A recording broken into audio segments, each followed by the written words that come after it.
Important update about YouTube playlists. Hey everyone. We've received many messages asking why our YouTube playlists aren't showing up. Do we create YouTube playlists? Yes, we absolutely do. So why can't you see them? Honestly, we're not sure. We've been in contact with YouTube support for several months now, but we still haven't received a clear answer or solution. After much discussion, our team has decided to take matters into our own hands. We believe the issue might be related to the number of playlists we've created on a single channel, possibly too many. Our solution? We're launching 2 additional YouTube channels, giving us a total of 3. This way, we can organize our audiobooks better and avoid the playlist visibility issue in the future. This change only affects our YouTube audience. If you're a patron supporter, you can still access all our audiobooks by visiting the collection menu on Patreon. Thanks so much for your time and continued support. Happy listening. They didn't hide their presence, letting their footsteps and ours be felt. The sound of their boots crunching against the earth startled the girl, who had been deeply focused on praying for the deceased. Who's there? She stood up and turned, facing the 2 approaching figures. At that moment, she saw Roy and the golden figure beside him. Her gaze froze for a moment. Then, her expression quickly turned to fear. She had seen Artoria's beautiful face. A face identical to her own. It was the face of King Arthur. Who are you? Without Master's permission, outsiders aren't allowed here. She mustered the courage to say. Seeing her timid demeanor, Artoria's expression softened. The girl looked no older than 8 or 9. Although she wore a thick cloak, her features couldn't be hidden. Their eyes met, and everything was reflected in her emerald gaze. So similar. Artoria murmured to herself, wanting to reach out and touch the girl's face as memories flashed before her eyes. She looked like her younger self. Like Mordred. And Morgan Le Fay. From the girl's face, Artoria saw the shadows of many people. She opened her mouth to say something, but in the end, she swallowed her words. Sorry. Being stared at by Artoria like that, Grey felt extremely afraid. She tugged at the hood over her head and lowered her gaze, weakly saying, Please leave, guest. This place is not open to visitors. She pointed toward a mountain path and urged, If you follow that path down the mountain, you'll find a nearby rest stop. Please hurry and leave. Ordinary people are not allowed here. After saying that, she quickly turned away and darted into the depths of the forest, as if fleeing. Being watched by Artoria had only made her more anxious. Wait. Watching Grey's fleeing figure, Artoria reached out as if to call the girl back, but hesitated. In the end, she could only watch as the girl disappeared into the distance. The answer to everything had already become clear. Is it really you? Sister? At this moment, Artoria's emotions were complicated. She stood frozen, deep in thought, wondering how she should face her sister if they were truly to meet again. Her heart was in turmoil. Even though Roy could sense her inner turmoil, he neither provided her with answers nor stayed by her side. Instead, he walked in another direction. After walking for a while, he reached deeper into the forest, where a black chapel stood, its dome covered by trees. This was the real focus. He turned his head toward the shadows and raised his hand, summoning several blue butterflies back to him. It was thanks to these butterflies that he had successfully found this place. The secret hidden within a cemetery. However, the other residents of this place had also discovered him. Roy glanced slightly to the side, looking toward a direction in the shadows. Shortly after, an elderly figure slowly emerged from the night, crossing the cemetery and walking out of the forest. His face was hard to discern, shrouded in darkness, with the scent of death hanging over him like a fog. There was no trace of life in him. This was the presence of someone long familiar with death, much like Ulifus. Magus, this is not a place for you to tread. Go back. We Gravekeepers have our own duty and will, and we don't wish to deal with the Mages Association. The old Gravekeeper's voice was as cold as the wind, echoing in the night, filled with indifference and finality. The girl was right. Please, take your companion and leave this place. Don't disturb the peaceful slumber here.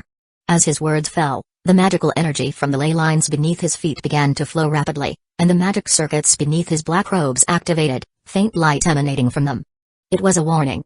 On this sacred land, if Roy dared to act recklessly, the Gravekeeper would immediately intervene to protect its peace. This was the duty of a Gravekeeper. However. Interesting. You've linked the cemetery to the ley lines, connecting yourself with it, turning the entire burial ground into your magical territory. Quite a grand gesture. This technique surpasses the modern magical workshops by 100-fold. Is it an ancient form of magecraft passed down from Morgan Le Fay? Impressive indeed. Roy was neither intimidated nor hurried as he faced the tense old Gravekeeper. He calmly remarked, You said that you have something you must protect.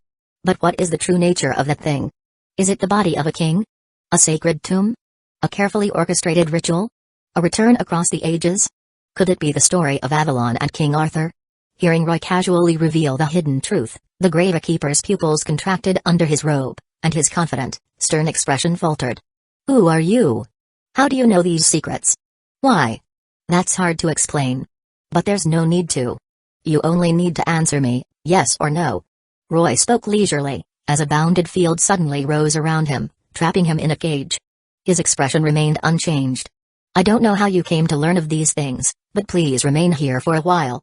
Faced with the overwhelming pressure and threat, the Gravekeeper decided to strike first, using the magical territory to suppress Roy. Caught off guard, Roy was easily confined, and the situation progressed smoothly. But even though the Gravekeeper had confirmed that Roy was indeed trapped, his expression showed no sign of relief. The unease in his heart continued to stir.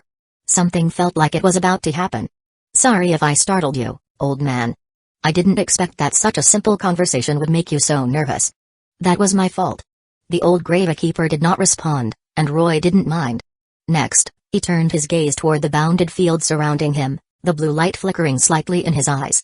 He stepped up to the bounded field and casually reached out to touch it. Fool. Don't touch it recklessly.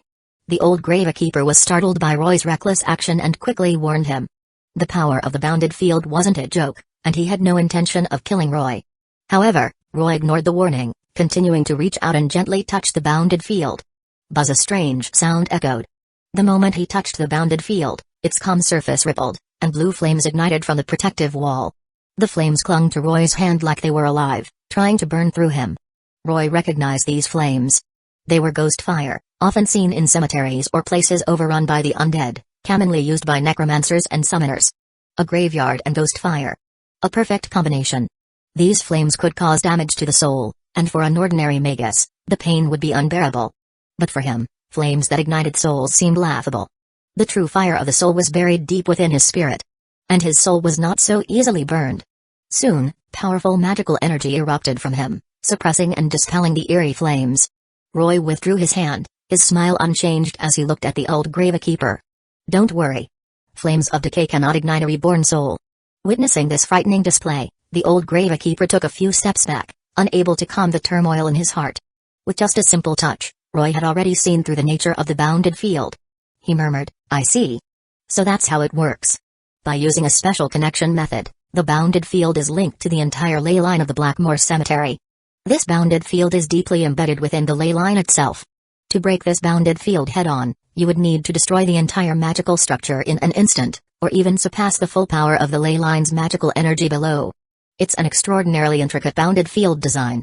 Compared to this, the clock tower's famed defensive bounded fields are as fragile as paper. Should I say, as expected of the ancient witch Morgan Le Fay's handiwork. Truly impressive. I'd love to have a deep conversation with her if I ever had the chance. Having completed his analysis, Roy remained as cheerful as ever, seemingly unbothered by the bounded field's difficulty. Overcoming the ley line's magical energy seemed like something he could do with ease, even in casual conversation. While I can't set up such a sophisticated bounded field as she did by harnessing the ley lines, destruction is much simpler than creation. So, please watch carefully, old man. I'll show you. And that ancient witch? What overwhelming power really looks like. Roy paid no attention to the drastic change in the old Gravekeeper's expression. He simply raised his hand and summoned Volumen Hydrargyrum hidden in his sleeve. He condensed it into a silver sword, which he held as a vessel for his magical energy. He then raised the sword high and gently brought it down. The swing wasn't particularly fast, nor did it carry any terrifying force. It was so ordinary, it was hard to believe. Even a child could have performed that swing. But in the old Gravekeeper's eyes, the descent of the blade was suffocating. He couldn't help but widen his eyes, staring at the silver sword's edge as it neared the bounded field. The tip of the silver sword pierced the bounded field effortlessly, and then, in an instant, it accelerated, slicing through the bounded field. The entire hill on which Blackmoor Cemetery stood shook violently at that moment. Bang! And with a bang, like the sound of shattering glass, the intricate bounded field, along with the silver sword, exploded into fragments. Impossible? The old Gravekeeper was startled by the sudden rupture, and the flying shards of the bounded field were so fast that he didn't have time to avoid them. In an instant, blood spurted from several parts of his body. As the fragments flew toward him, the terrifying magical energy surrounding Roy obliterated them, turning them into dust, which then dissipated into the air. See? Once you know the method, Breaking a bounded field is as easy as drinking a cup of water. He spread his hands and spoke calmly, then smiled at the now terrified old gravekeeper. So, can we sit down and have a proper conversation now, old man? Do I have a choice? What do you think? Roy smiled. Chapter 92, 92 King. Due to Roy's sudden disappearance, Artoria anxiously searched the forest for quite a while. She had become so lost in her own memories that she failed to keep track of her master's whereabouts. That was truly a dereliction of duty. Sensing the sound of an explosion in a certain part of the forest and seeing a pillar of magical energy rise into the sky, Artoria immediately rushed toward the location. When she arrived at the place Roy had devastated with his explosion, the once slumbering King of Britain finally reunited with her loyal subject. "Oh, great King Arthur. Is it really you? After 1,500 years, you've awakened once again from the grave of ideals." Upon seeing Artoria standing before him, the once impassive face of the old gravekeeper finally showed emotion. He immediately prostrated himself, kneeling before the returning king like a loyal servant, his eyes filled with reverence. "Are you a gravekeeper as well?" Looking at the devout old gravekeeper kneeling before her, Artoria spoke. Roy had already explained most of the details about this village built for her sake, so it wasn't difficult to guess the old man's identity now. Moreover, his fervor and devotion left no doubt. He was a follower her sister had prepared for her, just like that girl, both unfortunate souls bound to King Arthur. "Yes, great king. My name is Bursk Blackmore, and I am the gravekeeper of this generation. Please, rise, old man." She waved her hand, offering comfort. "I am King Arthur, Artoria Pendragon. But I am only a former king. My Britain has been gone for over 1,500 years. The era of King Arthur ended long ago. Now, I am just Artoria." This time, she had truly let go. "No, you are forever our king, the ideal ruler we follow." The old gravekeeper's tone remained firm. "Whether we are gravekeepers or descendants of the king's bloodline, we have all been waiting for your return." Artoria wanted to say more, but Roy, standing nearby, interrupted her. "There's no need to waste words with him, Artoria. I've already tried to talk to him before we arrived. But this old man is stubborn, refusing to answer any questions. It wasn't until I mentioned you that he finally reacted. Their minds have been bound by Morgan Le Fay. In their hearts, King Arthur is their pillar and deity. Changing that is nearly impossible. So, just ask him as King Arthur. Ask where Morgan Le Fay is, where Grey is, and where the hidden crypt of this village is. We'll check it out ourselves." Then Roy glanced at the old gravekeeper, adding, "You wouldn't dare disobey King Arthur's orders, would you?" "All right." Artoria sighed, standing still and gazing at the figure before her. The old gravekeeper sighed as well. He rose to his feet, a look of helplessness appearing on his aged face. "If it is your order, great King Arthur, then I shall obey." The gravekeepers of King Arthur. As their name suggests, they are the ones tasked with guarding the tomb of the great ruler who conquered and ruled Britain over 1,000 years ago. This place is different from the conceptual tomb of King Arthur. The tomb here is the true resting place of King Arthur, the legendary Avalon, the land of ideals. The gravekeepers are not descendants or subjects of King Arthur. Their identity and mission come from the Witch of the Age of Gods, King Arthur's legendary sister, Morgan Le Fay. Though not legitimate, they dedicate themselves to guarding the king's tomb and await King Arthur's return with hope. They have given their lives and purpose to a king they have never met and who likely doesn't even know of their existence. They see themselves as the true gravekeepers of the king. Did you really guard this place for over 1,000 years? All to protect a failed king who couldn't save Britain? As she said this, Artoria's voice became somewhat melancholic. Although she had let go of her obsession with Roy's help, the sorrow of those memories couldn't disappear. "Please don't say that. It is the gravekeeper's duty, and it is our honor.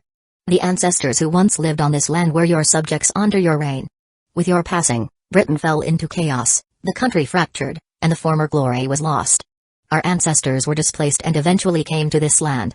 It was at that time that the true descendants of the king, the native inhabitants of this land, welcomed our ancestors, allowing the bloodline to continue. According to the records left by our ancestors, when our people were on the brink of extinction, your sister, the witch Morgan Le Fay, appeared on this land as well. She gave us power to protect ourselves and used her extraordinary magecraft to help us through our struggles, granting us a new mission in the process." The old gravekeeper straightened his body, gazing at the gravestones illuminated by the moonlight and the swaying leaves. He let out a long breath. "From that time onward, the ancestors of the gravekeepers have resided here, becoming your gravekeepers. But the gravekeepers are different from the original inhabitants of this land. They are the true inheritors, the rightful owners of this place. We gravekeepers are nothing more than servants of the past. We can only continue to fulfill our duty of guardianship until the end of our lives. Until the end of your lives? Have you Gravekeepers never left this cemetery or this village? Artoria was shocked by the old Gravekeeper's words. Yes, great king. The Gravekeepers, who have faithfully worshipped King Arthur, have lived on this land for generations. They have never left this village, nor have they ever stepped beyond the cemetery. From beginning to end, they have been maintaining their duty and mission. The old Gravekeeper nodded and continued, slowly and deliberately, it is both our honor and a curse. A curse that has bound us here for eternity. The current generation of Gravekeepers doesn't even know how long this tradition has been passed down. Our history stretches back farther than those so-called noble Magus families, and our mysteries are even deeper. The old Gravekeeper's voice was tinged with melancholy and regret. Indeed, the lineage of King Arthur's Gravekeepers has persisted unbroken for 1,500 years, spanning dozens of generations. Their history and mysteries are more ancient than most families in the world of magecraft. It is a glorious mission. Even today, the Gravekeeper family remains vigilant. But time changes many things. 500 years of erosion can turn a just comrade into a corrupt old man. What kind of changes would 1,500 years bring to a family? Roy understood well. How many Gravekeepers like this old man, still holding on to the ancient ways and whose hearts have not yet rotted, remain? This once honorable duty has long since transformed into a chain, a binding, even a source of pain. Perhaps even hatred for the king. I see. You've all endured much. Artoria's voice carried a hint of apology. Knowing all of this, she felt a sense of guilt toward the Gravekeeper family. Unknowingly, she had caused even more harm to others. Though it was all her sister's doing, it couldn't be denied that it was her existence that brought so much suffering to them. It made her feel remorseful. There's no need, this is our duty. The old Gravekeeper lowered his head. Carrying out your duty deserves praise, and loyalty should be rewarded, but concealment is also a crime. So, what are your true feelings toward the girl with the same face as King Arthur, the perfect vessel, as you call her? Roy spoke, pointing at the old Gravekeeper. Do you see her simply as a vessel, or do you truly regard her as a disciple or successor? What are you trying to say? Nothing, just curious. She has the same face as the king, but from the beginning, you've avoided talking about her. So, what are you trying to hide? A girl appearing with the same appearance as King Arthur can't just be a coincidence, can it? No. That's not right. Then what are you trying to conceal? Roy's voice was serious, pressing further. The old man shook his head, then after a moment of silence, finally spoke. I'm sorry, you're right. I do have my own selfish reasons. I don't want Grey to become the king's vessel and lose her sense of self. She's not only my disciple but also a glimmer of hope. A chance to break this 1,000-year curse. That's why I've been so wary of you and avoided discussing it, even with the king. Why? Your king stands before you now. The king has been resurrected, hasn't your curse ended yet? The old Gravekeeper looked up at Roy, shook his head, and continued, no, it hasn't ended yet. I can still feel it. The oath and mission that bind the Gravekeeper family haven't disappeared. It hasn't ended yet. Could that mean the magical ritual isn't complete? Has King Arthur, revived in the form of a heroic spirit, not truly returned? Roy could more or less guess the reason. That child isn't truly part of the Gravekeeper family. She also descends from the ancestors who inherited the blood of King Arthur. The old Gravekeeper continued. Although she has King Arthur's blood, 1,500 years have passed, and the bloodline is no longer pure. In fact, until recently, Grey was just an ordinary village girl, with an ordinary appearance and a happy family. But from a certain day onward, everything began to change. He sighed helplessly as he spoke. The glory of King Arthur started to reappear within her, the bloodline returned to its purity, and her features began to resemble the king's. From that day forward, the prophecy was fulfilled, and the legendary child of prophecy was born. The people of the village, even her own parents, found it difficult to see her as the girl she once was.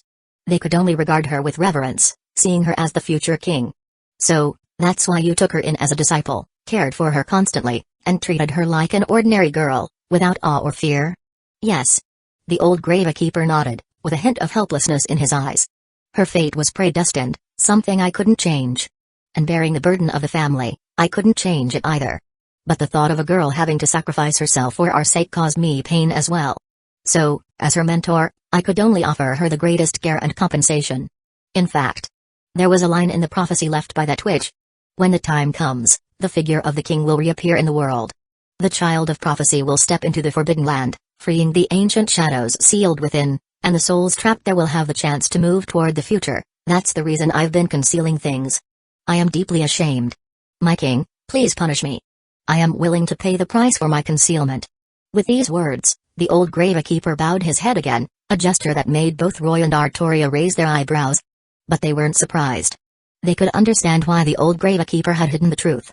It wasn't just because of the bond between mentor and disciple, but also due to the gravekeeper family's burden of fate. Although King Arthur had indeed returned, the bonds within their bloodline and the prophecy left by the witch had not yet been broken. Grey was still the gravekeeper's prophesied child, and she was also the key to their release. According to the prophecy, only she could enter the Forbidden Land and free the shadows of the past, bringing an end to the 1,000-year-old fate. For this reason, even when faced with the king, he chose to hide the truth. You needn't blame yourself, nor should you be afraid. In fact, it is I who should apologize," Artoria said softly, looking at the elderly man who had lowered his head in silence. "Your choice was for the sake of your people and the future, so it cannot be considered a betrayal. Besides, I am no longer King Arthur. In this world, I am only Artoria, heroic spirit Artoria." Artoria could deeply empathize with the pain the old gravekeeper had endured. She, too, had once been bound by obsession, unable to find freedom. She understood that pain. For the gravekeepers, this was likely an unshakable obsession as well. Their desire for freedom. So the one who should be apologizing was her. "I'm sorry, for it was the sins of King Arthur that caused you all to suffer for so long." "Not at all," the old gravekeeper responded, but before he could finish, Artoria gently took his arm, helping his hunched body to stand and allowing him to walk beside her. It was at that moment that Roy spoke up. "If you truly seek freedom, then tell me everything your ancestors left behind. The revelation from Morgan Le Fay, the Forbidden Land, and the matter concerning that young girl. I will take Grey into the Forbidden Land and free the so-called shadows. Afterward, you will all be able to attain the freedom foretold in the prophecy. A fair trade, isn't it?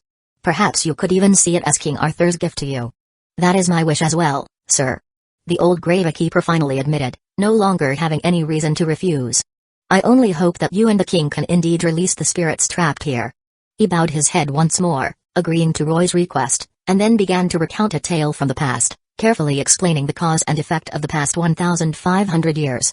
Chapter 93, 93. The director. After meeting Artoria, the previously stubborn old gravekeeper had a significant change in attitude. Now, whenever asked a question, he would answer openly without hesitation. Following that, Roy and Artoria accompanied him into the gravekeeper village, which had been sealed off for 1,000 years. From the number of houses, it could be deduced that the population was only around 100 or so. It was a village that could vanish at any moment, yet it had lingered in slumber for an incredibly long time. Most of the buildings were constructed from green stone bricks, likely at least a century old. The entire gravekeeper village maintained a strong ancient British architectural style. Dark red brick-tiled houses dotted every corner of the village. As it was nighttime, most of the villagers had already gone to sleep, though not everyone. "Oh, Lord Bursk. Who are these two people with you?" A middle-aged male voice came from the shadows, followed by a rotund man in priestly robes who called out to the group. In fact, describing him as rotund was an understatement. He was practically spherical, resembling a large human ball of fat. The contrast between his bulging figure and the red priestly robe he wore was striking. The profession of a priest wasn't typically associated with a figure like his, but the oppressive aura he gave off suggested that he was far from harmless. Behind the portly priest stood a young nun, barely out of her teenage years. From her appearance, she was probably around 20, with sharp, intelligent brown eyes and a few strands of golden hair escaping from her headscarf. The light freckles on her face only added to her charm. She was likely a disciple of the priest. Encountering two church officials stationed in the village at such a late hour seemed suspicious to Roy. So, the Holy Church was also interested in the secrets of the Gravekeeper village? "Good evening, Father Crows." Bursk called out his name.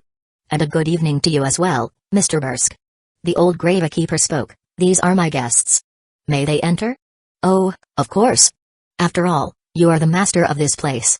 As a guest here myself, I have no right to interfere with your decisions." Father Crows cast a glance at the old Gravekeeper, then studied Roy and Artoria. When he saw Artoria's face, a flicker of surprise crossed his eyes, but he said nothing, simply shaking his head with a smile. He then bowed slightly, keeping his tone respectful as he asked, "It's a pleasure to meet you both.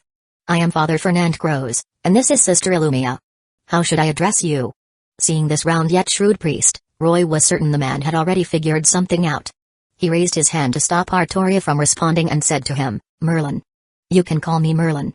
And this is my companion, Lily." "Merlin?" This response surprised both the old gravekeeper and the portly priest, given that this name carried particular weight in the village. Upon hearing Roy announce his name, the priest's expression remained steady, showing no visible reaction. After all, there wasn't a single person in England who hadn't heard of Merlin. Be it through children's storybooks or ancient tomes, this legendary name was well known. Mr. Merlin, that's quite a legendary name. For a moment, I thought the famed Magus of Flowers had truly returned to these lands with the legendary King Arthur. You flatter me. It's just a coincidence. King Arthur has long since passed, hasn't he? Roy maintained his smile as he parried the priest's probing questions. Ha ha, indeed, Mr. Merlin, indeed. After all, King Arthur has been gone for over 1500 years. Well, it's getting late. I have been invited to give a lecture to some of the faithful tomorrow, so I shall take my leave. Mr. Bursk, please take good care of your guests. I will. The old gravekeeper nodded expressionlessly. Well then, I shall bid you good night, Mr. Merlin, and Miss Lily. Though this village isn't large, please don't hesitate to seek me out at the church if you need anything. Father Crows nodded and left, with the young nun following closely behind. However, it was clear that the priest's reason for leaving wasn't to prepare for tomorrow's lecture. He openly headed toward the outskirts of the village, likely for a more specific purpose.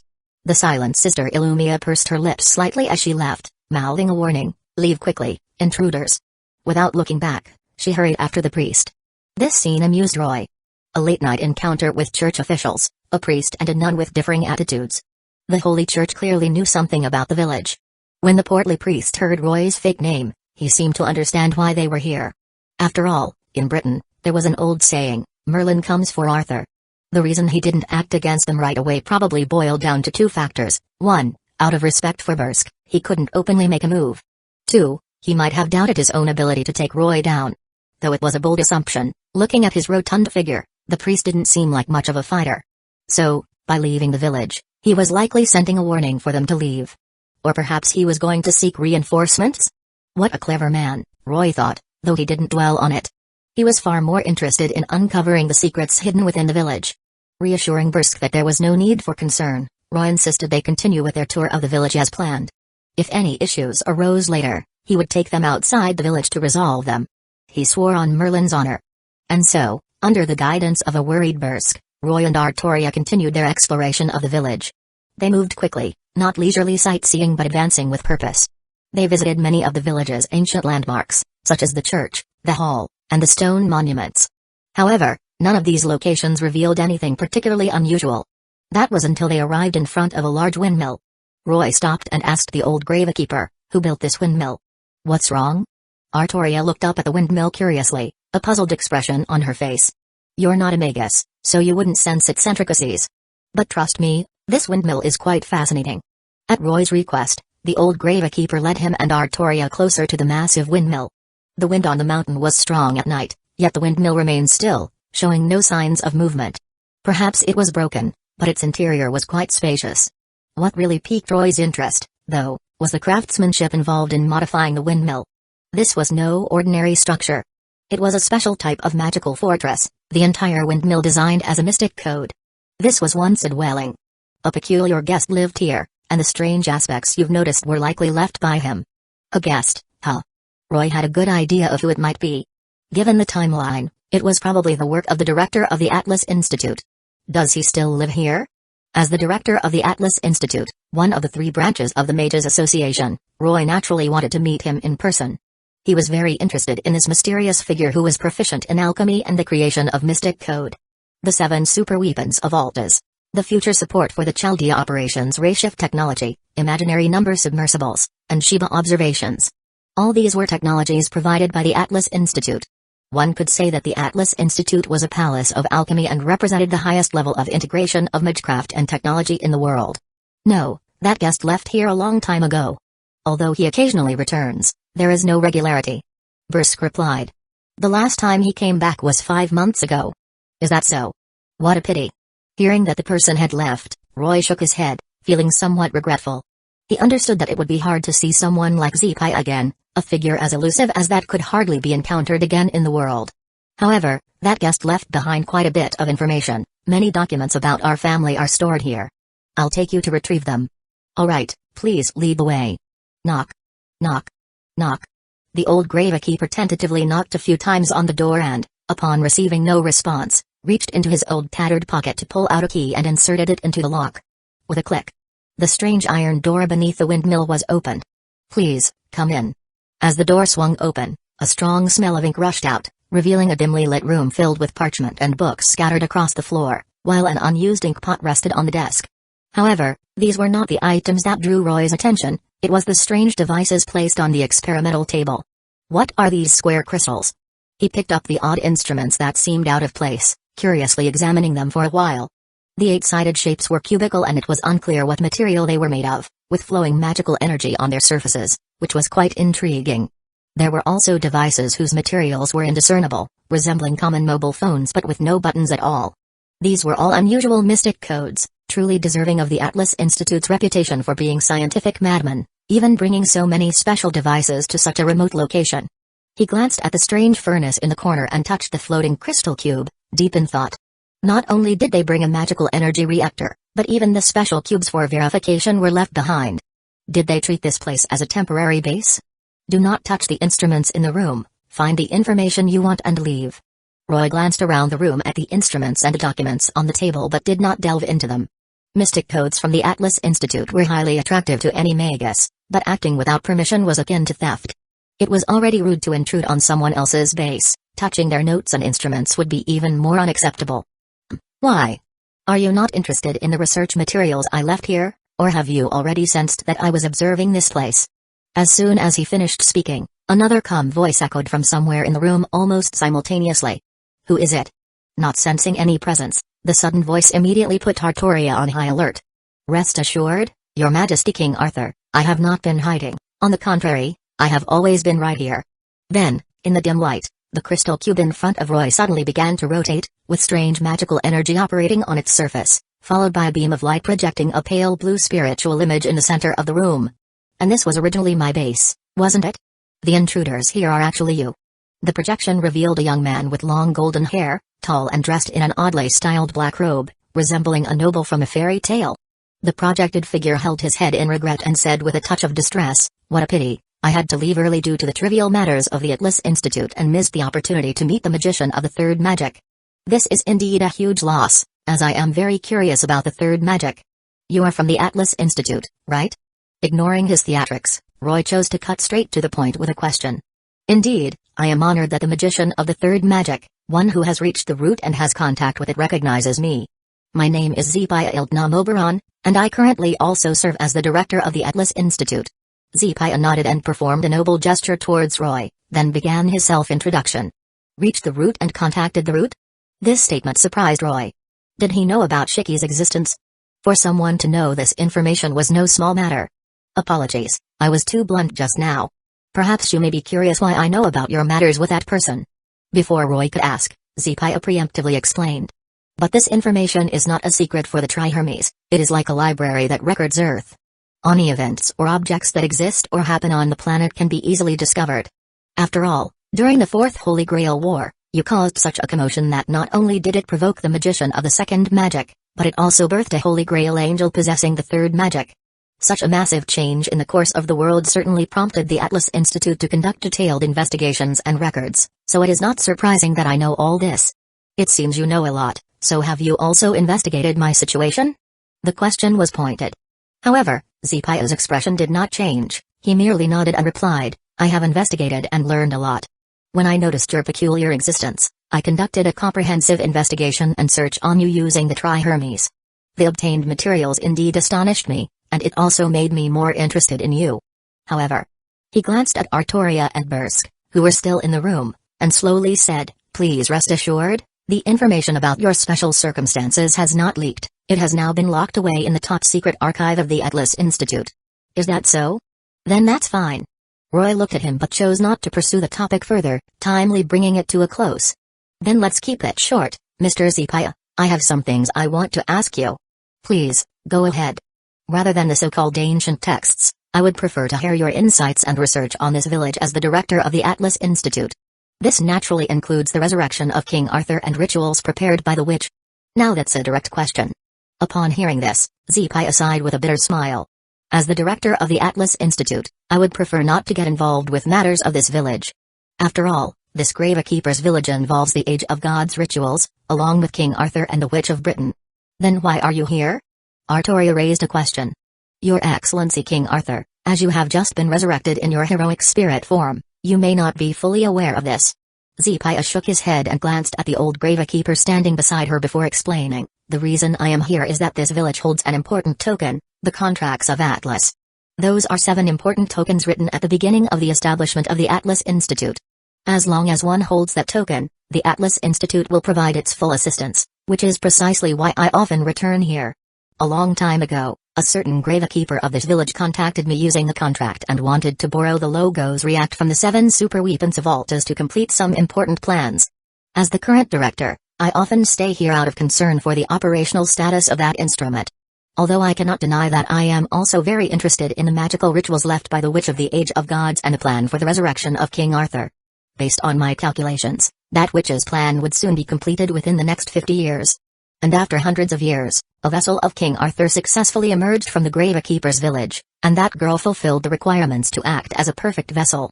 Next, it would only require the synchronization of her spirit and the summoning of King Arthur's soul to resurrect him. At this point, he glanced at Roy saying helplessly, originally, everything was supposed to develop this way, but your sudden appearance has almost disrupted the entire timeline, causing the future to become unpredictable and veering in unforeseen directions. And according to common sense, the outcome of your chaotic actions should have been corrected by the root, yet the result is that you returned from the root and inherited the third magic, indicating that the root has acknowledged you. This also means that the so-called predicted orthodox future has become worthless. Originally, you and I were supposed to meet, but that would have been in a much more distant future. Until recently, you shook the entire ley line in the London area, forcibly connecting to the throne of heroes to summon King Arthur in his heroic spirit form. I felt that meeting you had to be put on the agenda, so I activated the projection here to see if you would arrive. You must be looking for that witch, right? Roy nodded. Yes, is she in this village? Sorry to disappoint you, but I have not discovered any traces of the witch in this village. There are only many remnants left by her. Remnants, I understand. Thank you for the information. I will search for Morgan myself. You're welcome. On the contrary, I'm actually quite happy to meet you here. It's been a pleasant conversation, and I truly look forward to the day we can meet in reality. I look forward to that as well. By the way, before you leave, there's one thing I would like to ask of you. Before departing, Zepia continued, since King Arthur has already resurrected in his heroic spirit form, the failure of that witch's ritual is now inevitable. I have no reason to continue assisting with an outcome that is destined to fail. Originally, I could have simply relied on remote control to stop the simulation program, but recently, the intervention of some special power has caused me to lose absolute control over it. Therefore, I would like to ask you to help me shut down the still operating Logos React to terminate the simulation. Although it may become very dangerous inside, I believe it will not pose any problems for you and King Arthur. As for the reward, you can take the instruments and the magical energy reactor I left in the windmill room. You can also use the Logos React for a period of time, just return it to the windmill when you leave. How about it? Are you willing to accept? That's a generous offer, I have no reason to refuse. Roy nodded and directly agreed. Mr. Zepia, since the king has been resurrected, why has the curse of the Gravekeeper family not been lifted? Realizing that Zepia was about to leave, the old Gravekeeper, who had remained silent until now, hurriedly questioned. Did you not say that once the king is resurrected, the curse troubling the Gravekeepers will disappear? The curse of the Gravekeeper family. Looking at the anxious old man, Zepia shook his head and then began to explain, what I meant by resurrection refers to completing the ritual to bring King Arthur back to life. The target bound by the vow of your Gravekeeper family is not King Arthur, but the ley line beneath your feet. Your ancestors signed a contract with Morgan Le Fay in the presence of the root, which is why you have been bound to this land and have not been liberated for so long. As long as you do not proceed with the ritual as dictated by that witch, resurrecting King Arthur will not lift your curse. This time, King Arthur's resurrection was achieved through the miracle of the third magic and the magical power of the London ley line, so it naturally has nothing to do with you. Thus, the curse remains. Then what must be done to lift the curse? Artoria asked excitedly, continuing to press for answers. Well, the simplest method is, of course, to follow the contents of the contract and complete this magical ritual. However, that route is now locked. Zepia shook his head helplessly as he glanced at Artoria. What are the other methods? There are indeed other methods. To untie the bell, you must find the bell ringer. Go seek Morgan Le Fay. As long as you find her and obtain her consent to tear up the contract linked to the ley line, The entire Gravekeeper village can be truly liberated. To seek Morgan Le Fay. Hearing this outrageous answer, the old Gravekeeper felt dizzy, staggering back a few steps before finally leaning against the wall to steady himself. How am I supposed to search for a mythical witch from 1500 years ago? I'm sorry, I can't help you. Zipai aside, and then his figure composed of spiritual particles gradually dissipated.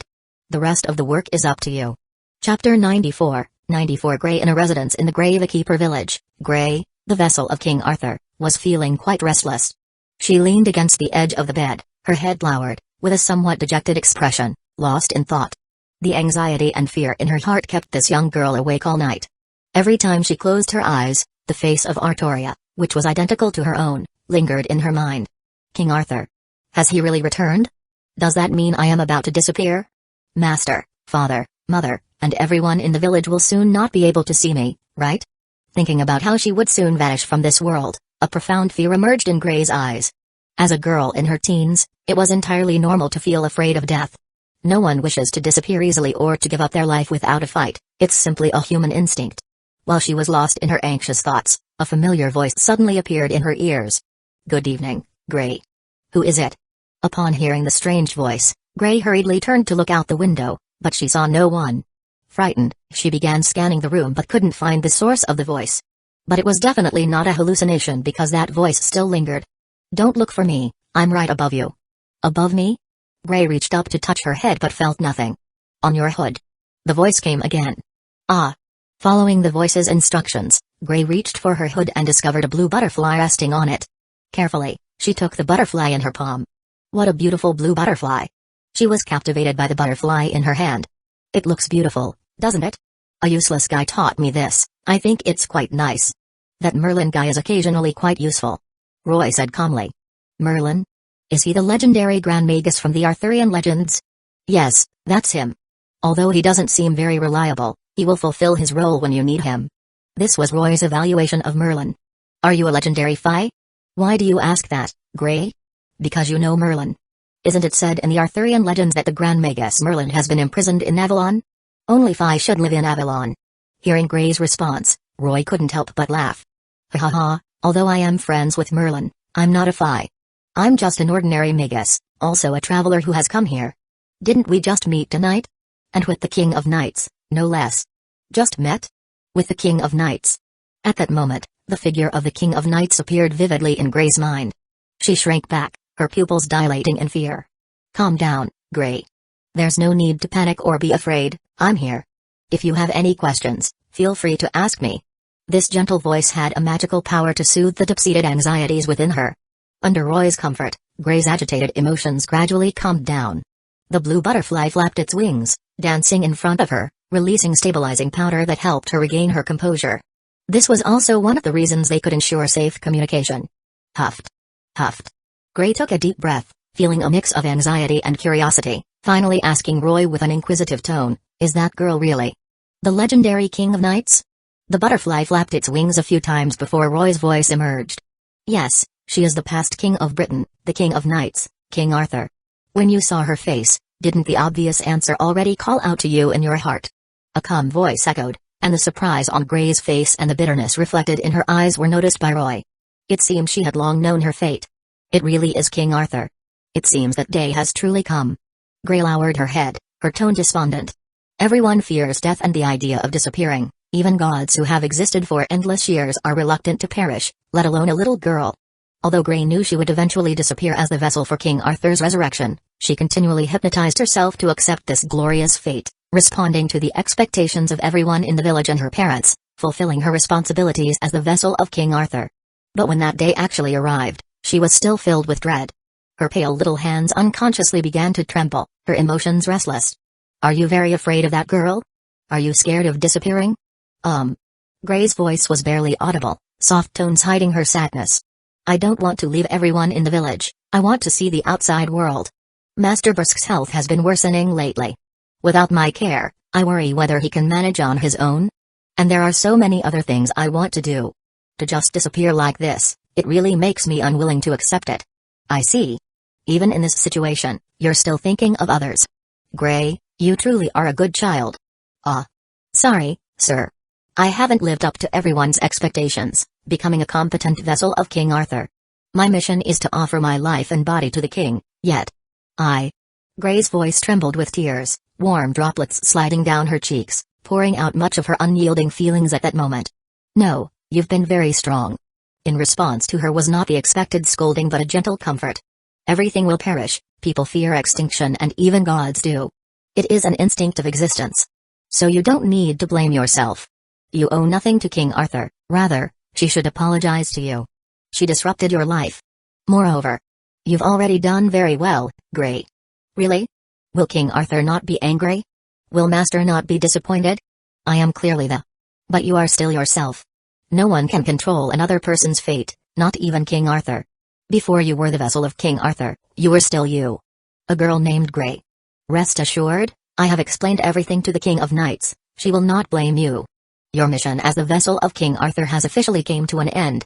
Roy said gently, you don't have to part from your loved ones, go live the life that belongs to you. Really? The king has forgiven me. Yes, she has let it go. That's great. I'm so relieved the king isn't angry, and I don't have to leave Master and everyone.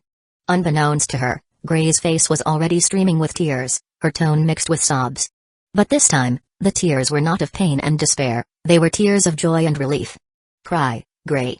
You've done very well. It's been tough on you all this time, you'll feel better once you let it out. Roy held a bit of pity for the girl. That's why, after their first meeting, he had sent a familiar to accompany her. Curiosity lingered. But there was also an inexplicable feeling of compassion. Her past life didn't belong to her, even the meaning of her existence belonged to an unseen king.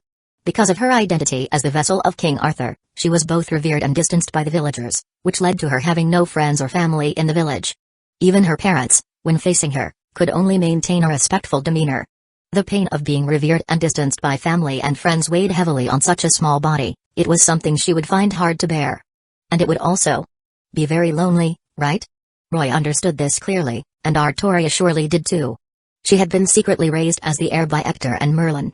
Born to be a king, she was destined to rule Britain as King Arthur. From the moment she learned to walk, she was forced to continuously study swordsmanship and military strategy with Merlin, day after day. Even in her dreams, she had to keep learning. The gazes of those around her and countless expectations pushed her to keep moving forward. She often told herself that King Arthur had to do everything perfectly, had to be even more perfect and had to meet the expectations of others. Even after becoming a king, that pain and pressure always clung to her. She had to be better than everyone else, if she wasn't, how could she be king?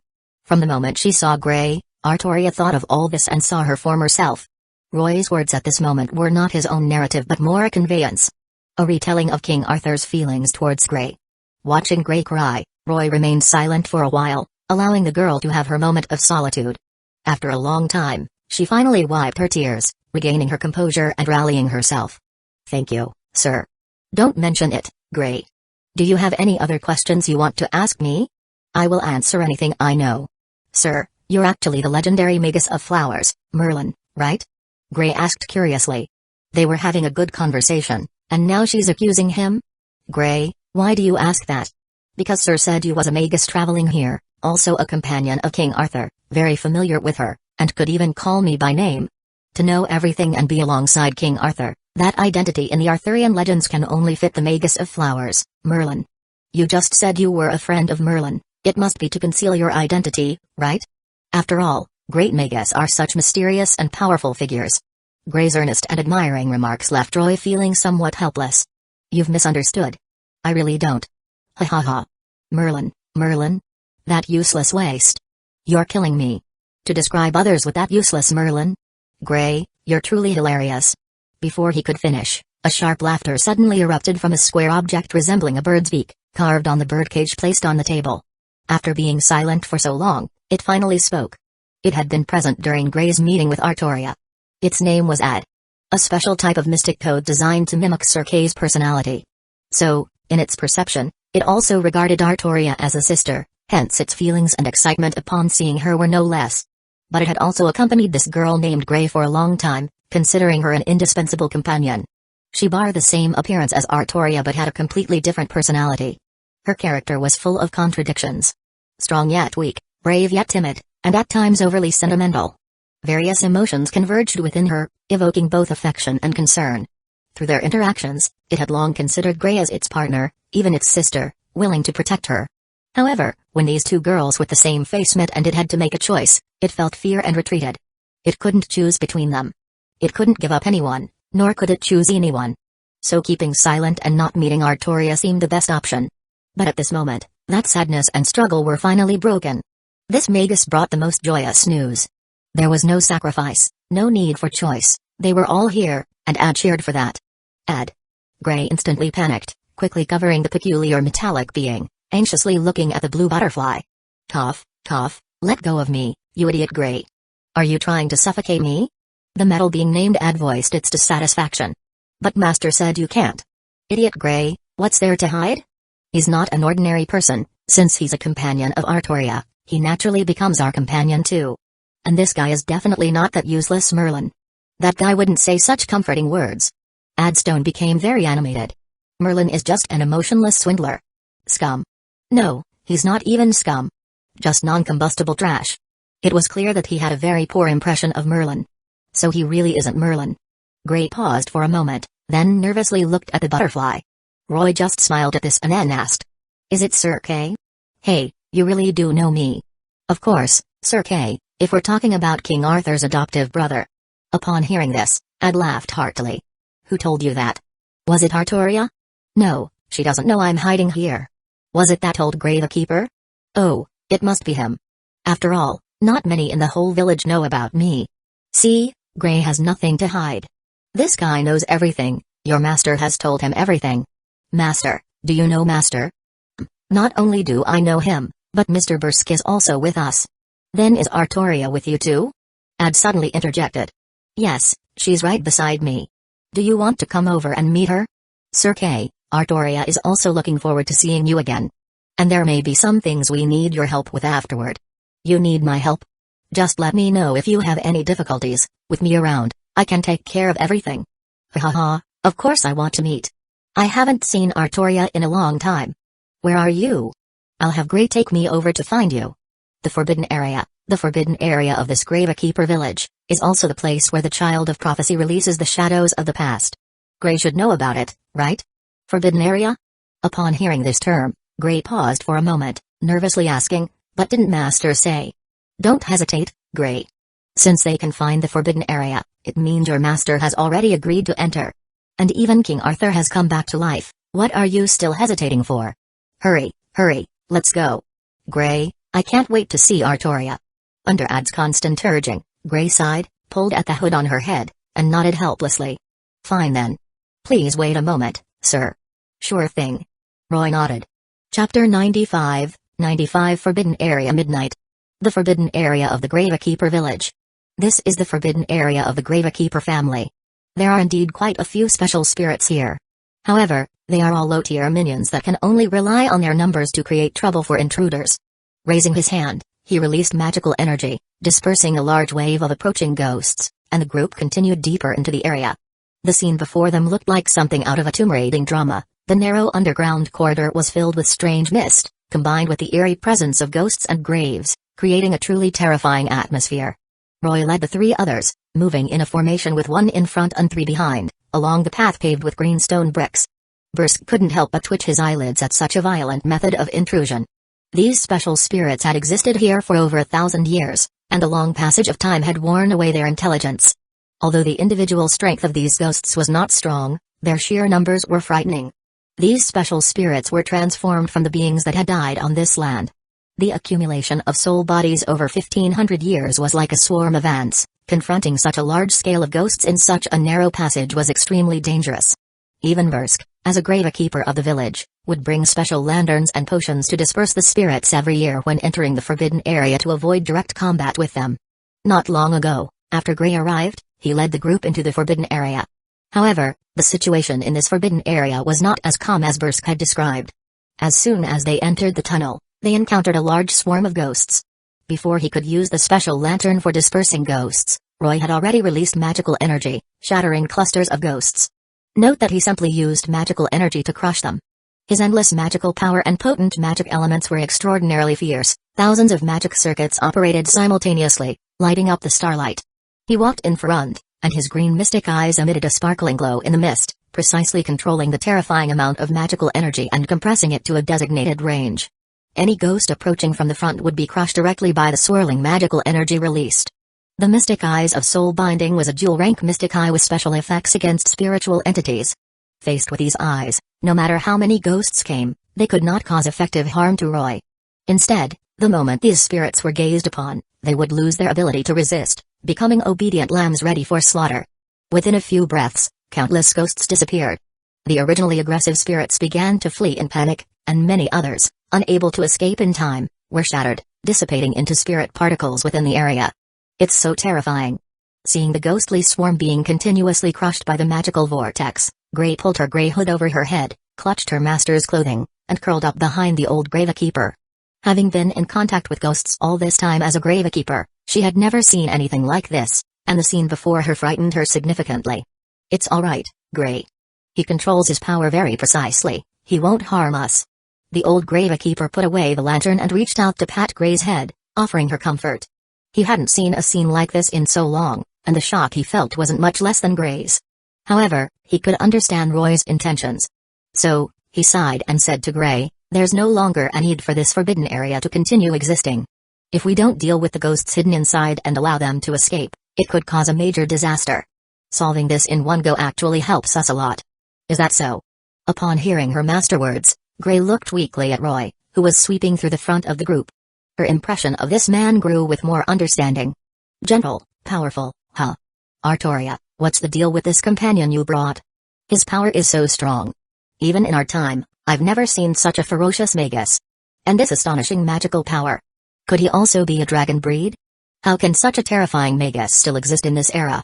Ad in the cage was also shouting noisily, which made Artoria's brows furrow slightly. Since the moment he met Artoria, Ad had been making a fuss. At first, Artoria was a bit puzzled by this metal life form that suddenly called out her real name. Because of the drastic change in tone and appearance, she hadn't recognized Ad as her sworn brother. Sir K. Immediately. In a panic, Ad, to prove his identity, started babbling about Artoria's embarrassing childhood stories in front of everyone. So, as he rambled on about how Artoria caused a ruckus at her father's estate as a child and played night games with him, later becoming a knight and doing those silly things, Grey noticed that the cage containing Ad had been snatched away by Artoria at high speed, and she held it tightly in her hands. Artoria spoke slowly, "All right, Kay, I already know it's you. You're still as noisy as ever after such a long time. If you don't want to die again, could you please shut your mouth?" Crack! It sounded like a metal breaking, along with Ad's wailing. "Ah. It hurts, it hurts. Stop, Artoria, I'm going to be crushed. I don't remember training you to be this strong." "Merlin, yes. It must be Merlin's fault. Grey. And that guy over there. And the old man, hurry and save me. I'm really going to be crushed, don't just stand there and watch." Hearing Ad's cries for help, Bursk glanced at the fuming King of Knights and silently shook his head, choosing to ignore it. He wouldn't get involved in the matters between King Arthur and Sir Kay. Not worth it. "I'll take my leave, good luck to you, Sir Kay." "Be quiet, Sir Kay." Artoria frowned, scolding Ad, and increased her grip slightly. "Ad, is he going to be okay?" The soft-hearted Grey couldn't help but worry upon hearing Ad's painful cries. Although Ad often spoke without thinking, getting into trouble for his comments, over time, Grey had long regarded him as a partner. Seeing him in such pain, she tugged at Artoria's sleeve, asking her to let Ad go. Upon hearing Grey's request, Artoria's heart softened. She released her grip on Ad and handed him back to Grey. In a gentle tone, she said, "Sir Kay, if you dare to bring up such things again next time, I won't hold back. And no, I won't dare. I promise not to mention the time you stole your father's sword to play with, Artoria." Ad, having narrowly escaped a disaster, hurriedly assured her. Kay. Artoria had no intention of letting him off this time.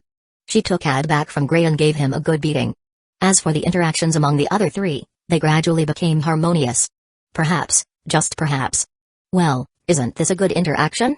With someone as interesting as Kay acting as a mediator, I believe Artoria and Grey will be able to communicate better. Roy smiled as he looked back at the group gradually mixing together, breaking the oppressive atmosphere. Without interrupting the exchange between the two girls who looked alike, Bursk quickly quickened his pace to walk beside Roy, carefully maintaining a safe distance. Getting too close would risk being crushed by that overwhelming magical power.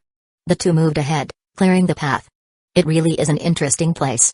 After walking for about 30 minutes, Roy glanced around at the unchanging green stone tunnel, beginning to ponder the oddities of this place. Is it really moving forward, or is it a loop? It's like a snake biting its own tail, where the head and tail correspond, maintaining a special cyclical pattern. Then Roy glanced at Bursk and asked, when you came and went here, did the scenery and structure remain the same? What do you mean? The changes around us. Not only the patterns of the green stone slabs but also the degree of weathering are maintaining an eerily unchanged form. No, I find it very strange as well. Actually, when entering the forbidden area this time, I suddenly felt something unusual. Bursk shook his head and said, according to the customs of the Gravekeepers, I enter the forbidden area once a year. Although the path to the forbidden area is long, we still have about 15 minutes of walking to go based on time. However, this time feels very strange. I also have the illusion of going in circles. But this is a one-way path, so getting lost shouldn't happen. Is that so? It seems you're also. With his green eyes accurately capturing everything around him, Roy nodded silently and then provided an answer to Bursk's confusion. Do you know? We have already walked 15 kilometers, and the changes in scenery have experienced 5 cycles. Almost every time we walk 3 kilometers, we get trapped in a cycle. At one point, I tried to use magical energy to leave some marks on the walls to indicate our route, but they all disappeared during the process of walking. So, this space has been tampered with, and the methods used are quite sophisticated. Are you saying that someone entered the forbidden area before us and did something here? Upon hearing this, Bursk was shocked. Yes, the bounded field here is very clever. It is certainly not a simple closed-loop pattern, it could be a combination of a mobile, pieced-together special type of bounded field. Of course, there is also a possibility that it is a large bounded field. However, that possibility is low. After all, maintaining a large bounded field requires an enormous amount of magical energy. But this bounded field gives me the impression that it hasn't reached the level required to form a large bounded field. So what should we do? Should we return the way we came and think of a long-term solution outside? No, that would be too troublesome, and we are already lost. Even if we go back, it would be difficult to find the entrance again. However, you need not panic. Although the special bounded field here is clever, it is not difficult to break. There are probably 2 methods. As Roy explained, he reached out to touch the wall. The first method is the most formal. The entrant needs to have knowledge of bounded fields, carefully analyze the details about this bounded field in this passage, locate the bounded field nodes, and then wait for the opportunity to shatter them. However, among us, there certainly isn't a skilled Magus well-versed in bounded field magecraft, so we can't use that. As for the second method, as Roy spoke, the palm of his hand that was touching the wall began to exert force. His 5 fingers pressed against the nodes of the wall, causing cracks to suddenly appear all over the tunnel. The entire passage began to collapse rapidly as if the very heavens and earth were crumbling. He smiled and said, using magical power that far exceeds the bounded field's tolerance, or an attack spell powerful enough, or the destructive noble phantasm of a heroic spirit to shatter it directly is also a viable method. For example, just like what I'm doing now. Breaking the rules of this bounded field with absolute strength. Boom. Boom. The continuous sounds of explosions echoed throughout the tunnel, with walls, ceilings, and everything around them collapsing at a terrifying speed.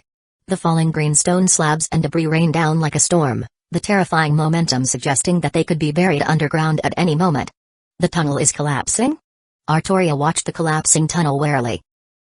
What on earth is happening? This is terrifying.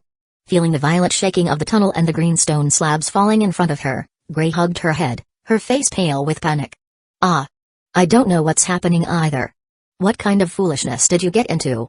At this rate, we'll all be buried alive. It's nothing, just choosing the simplest method to break it. Are you crazy? The bounded field is indeed broken, but we haven't gotten out yet. Ad shouted anxiously. Calm down, there's still a way. Roy reassured the panicking group. He exchanged a glance with Artoria and then spoke. The special bounded field that trapped us has been shattered. It will take some time before it fully collapses. Right now, we just need to rush out before the tunnel collapses. As for the specific direction, going forward leads to the end point, while going back returns us to the starting point. Hearing Roy's absurd suggestion, Bursk felt speechless and began to complain internally. Isn't your so-called solution a bit too brutal? You blew up the forbidden area directly, how are we supposed to get out after entering? But before he could ask further, Artoria no longer hesitated. She picked up Gray and, amidst her startled cries, dashed out quickly. Leaving behind Gray's surprised exclamation.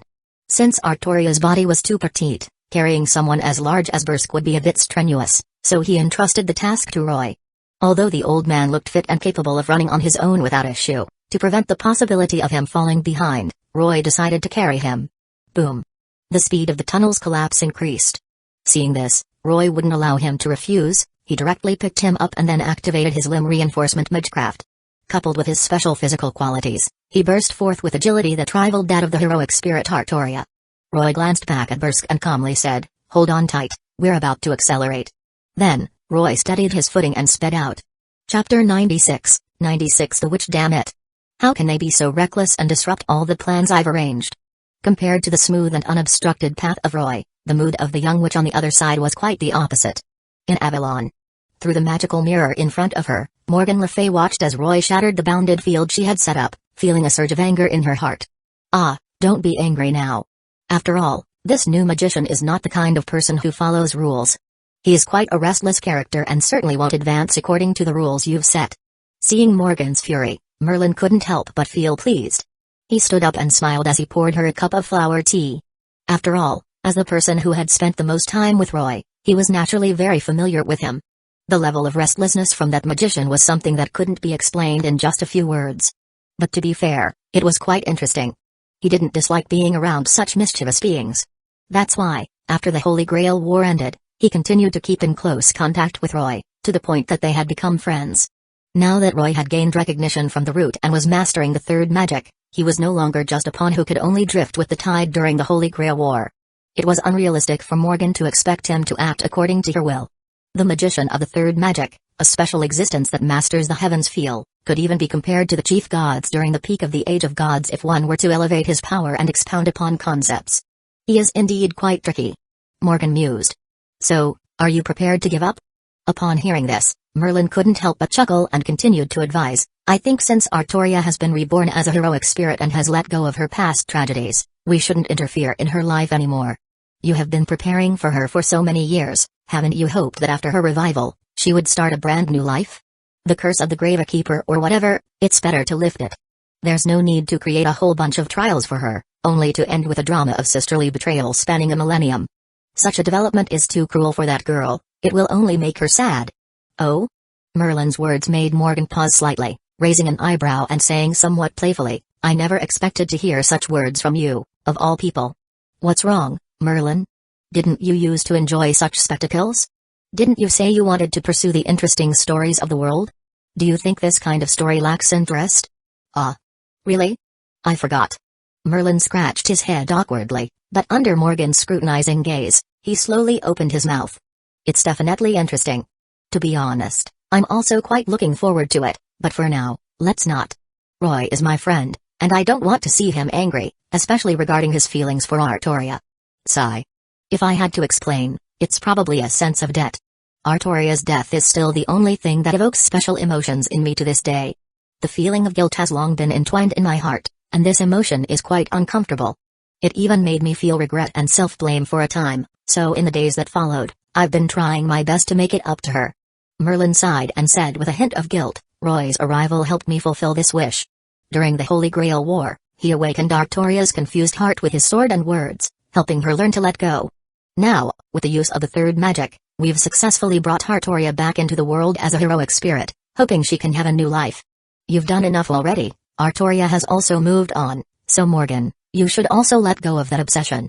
Merlin. Morgan gazed into Merlin's eyes and suddenly spoke. What is it? Your pretentious demeanor is truly disgusting. The one who killed Artoria is you and that damned old man Uther. You pushed her onto the throne. You made her bear that doomed fate. What you're doing now is just a coincidental compensation. Do you really think you've done enough?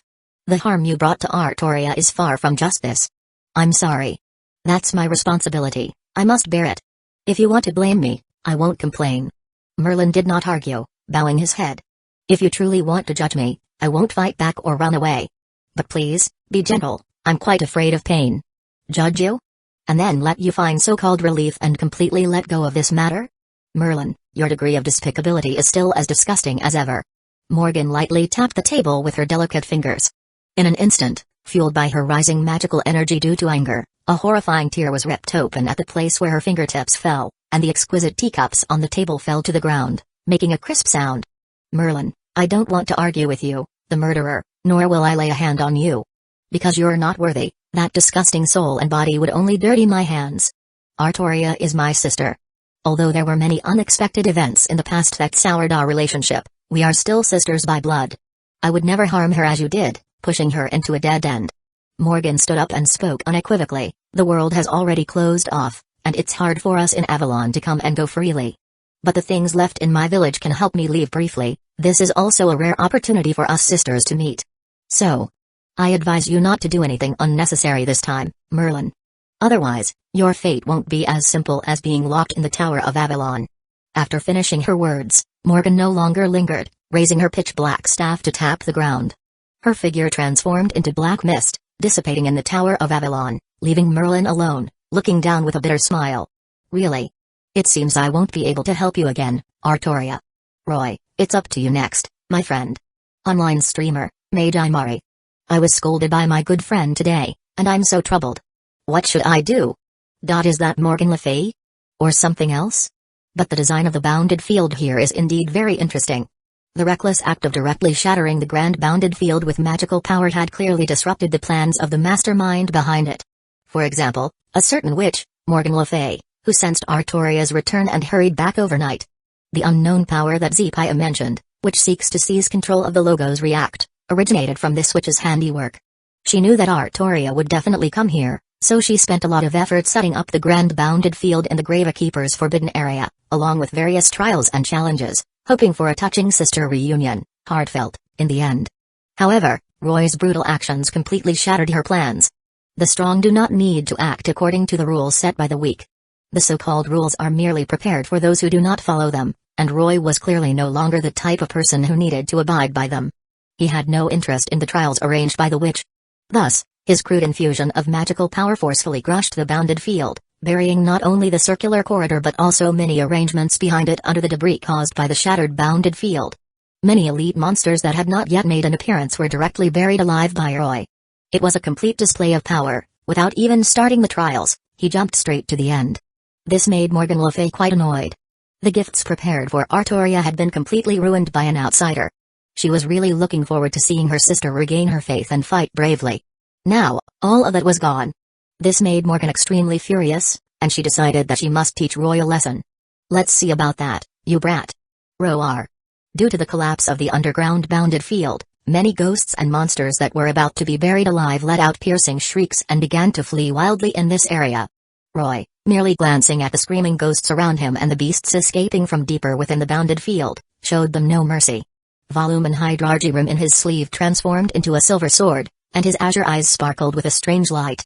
The powerful magical energy erupting from his body shattered all the enemies blocking his path. Ghosts, skeleton soldiers, puppets, wyverns, and even black dogs. There are quite a variety of phantasmal species here. Is the Gravekeeper's underground a zoo or something? Roy joked. You're joking.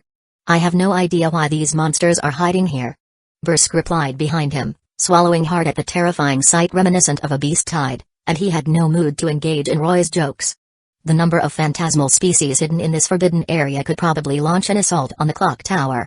If he had entered alone, he would have undoubtedly met his doom. Thinking of this, he felt a chill run down his spine. If it weren't for the two companions beside him this time, he wouldn't stand a chance against these monsters. Gray, hold on tight to me. Swish swish swish, the sound of several blades slicing through the air echoed. Artoria held Gray with one arm while wielding the Excalibur with the other, quickly shattering several approaching skeleton soldiers. Oh okay. Gray buried her head in Artoria's chest. Thanks to her agile movements and the endless supply of magical energy from her master, Artoria was able to fight with all her might. Channeling the powerful magical energy within her, the sharp green aura coiled around the invisible air, ruthlessly reaping her enemies, and Artoria's gallant figure continually shone amid the enemy ranks. No enemy could obstruct her path. As she carved a path through the fray, countless monster corpses fell at her feet, and blood and cries couldn't keep up with her speed. Her form sliced through all obstacles like a sharp sword. Ha ha ha ha, as powerful as ever, Artoria. This scene of fighting side by side reminds me of when we fought alongside Gawain and the others 1500 years ago. It's truly nostalgic. Compared to the anxious Gray, Ad in the birdcage felt no tension at all. He knew that with Artoria's strength, these insignificant foes were of no concern, no matter how many came. Although the Magus over there, who directly smashed enemies with magical power, looked even more impressive. We're almost at the end. As they moved quickly, amid the continually shattering bounded field, they finally saw a white light, with the magical energy leaking out from there. Without a doubt, that was the breakthrough point of the bounded field. As long as they passed through it, they could leave this established bounded field. However, things were obviously not that simple. Buzz buzz, a harsh scratching sound rang out, like steel scraping against stone. The agitation was slight but exceptionally grating. Even amid the tunnel's collapse, Roy accurately caught that sound. Someone else also noticed. Watch out. As they neared the exit, Artoria, who was following closely behind, suddenly stopped and shouted at the top of her lungs to warn Roy. Her sharp instincts had caught on to something. A dangerous entity was approaching rapidly, and it was very close. Almost right at their fingertips. And the direction was clang. As a large spark flew out, the silver sword formed from volume Hydrargyrum clashed violently with the sharp blade that emerged from the shadows. Cutting through the darkness was a pair of eyes gleaming with a pale blue light. Get out first. As the silver sword shattered, the two figures swiftly separated. In that instant, Roy threw Bursk behind him, seriously focusing on the figure that stepped out of the shadows. It was probably a human, but he didn't really understand what this thing was at its core. Get out of here first, I'll stay back to help Master. Following Roy's command, Artoria led them to the light gate's end, gently setting down Grey and urging the two to hurry through while being cautious, promising she would return shortly. She absolutely couldn't leave Roy alone in such a place to fight on his own. But Bursk hesitated, and Grey was very worried too, but she knew that even if she stayed behind, she wouldn't be able to help much. Instead, she would only cause trouble for Roy and Artoria, so she timidly said, "Please be careful." "I will. My sword won't be dull anymore." Artoria nodded. "Ha ha ha, although it's a bit out of place right now, seeing your transformation is truly wonderful, Artoria." Ad laughed heartily, saying, "Do you need my help?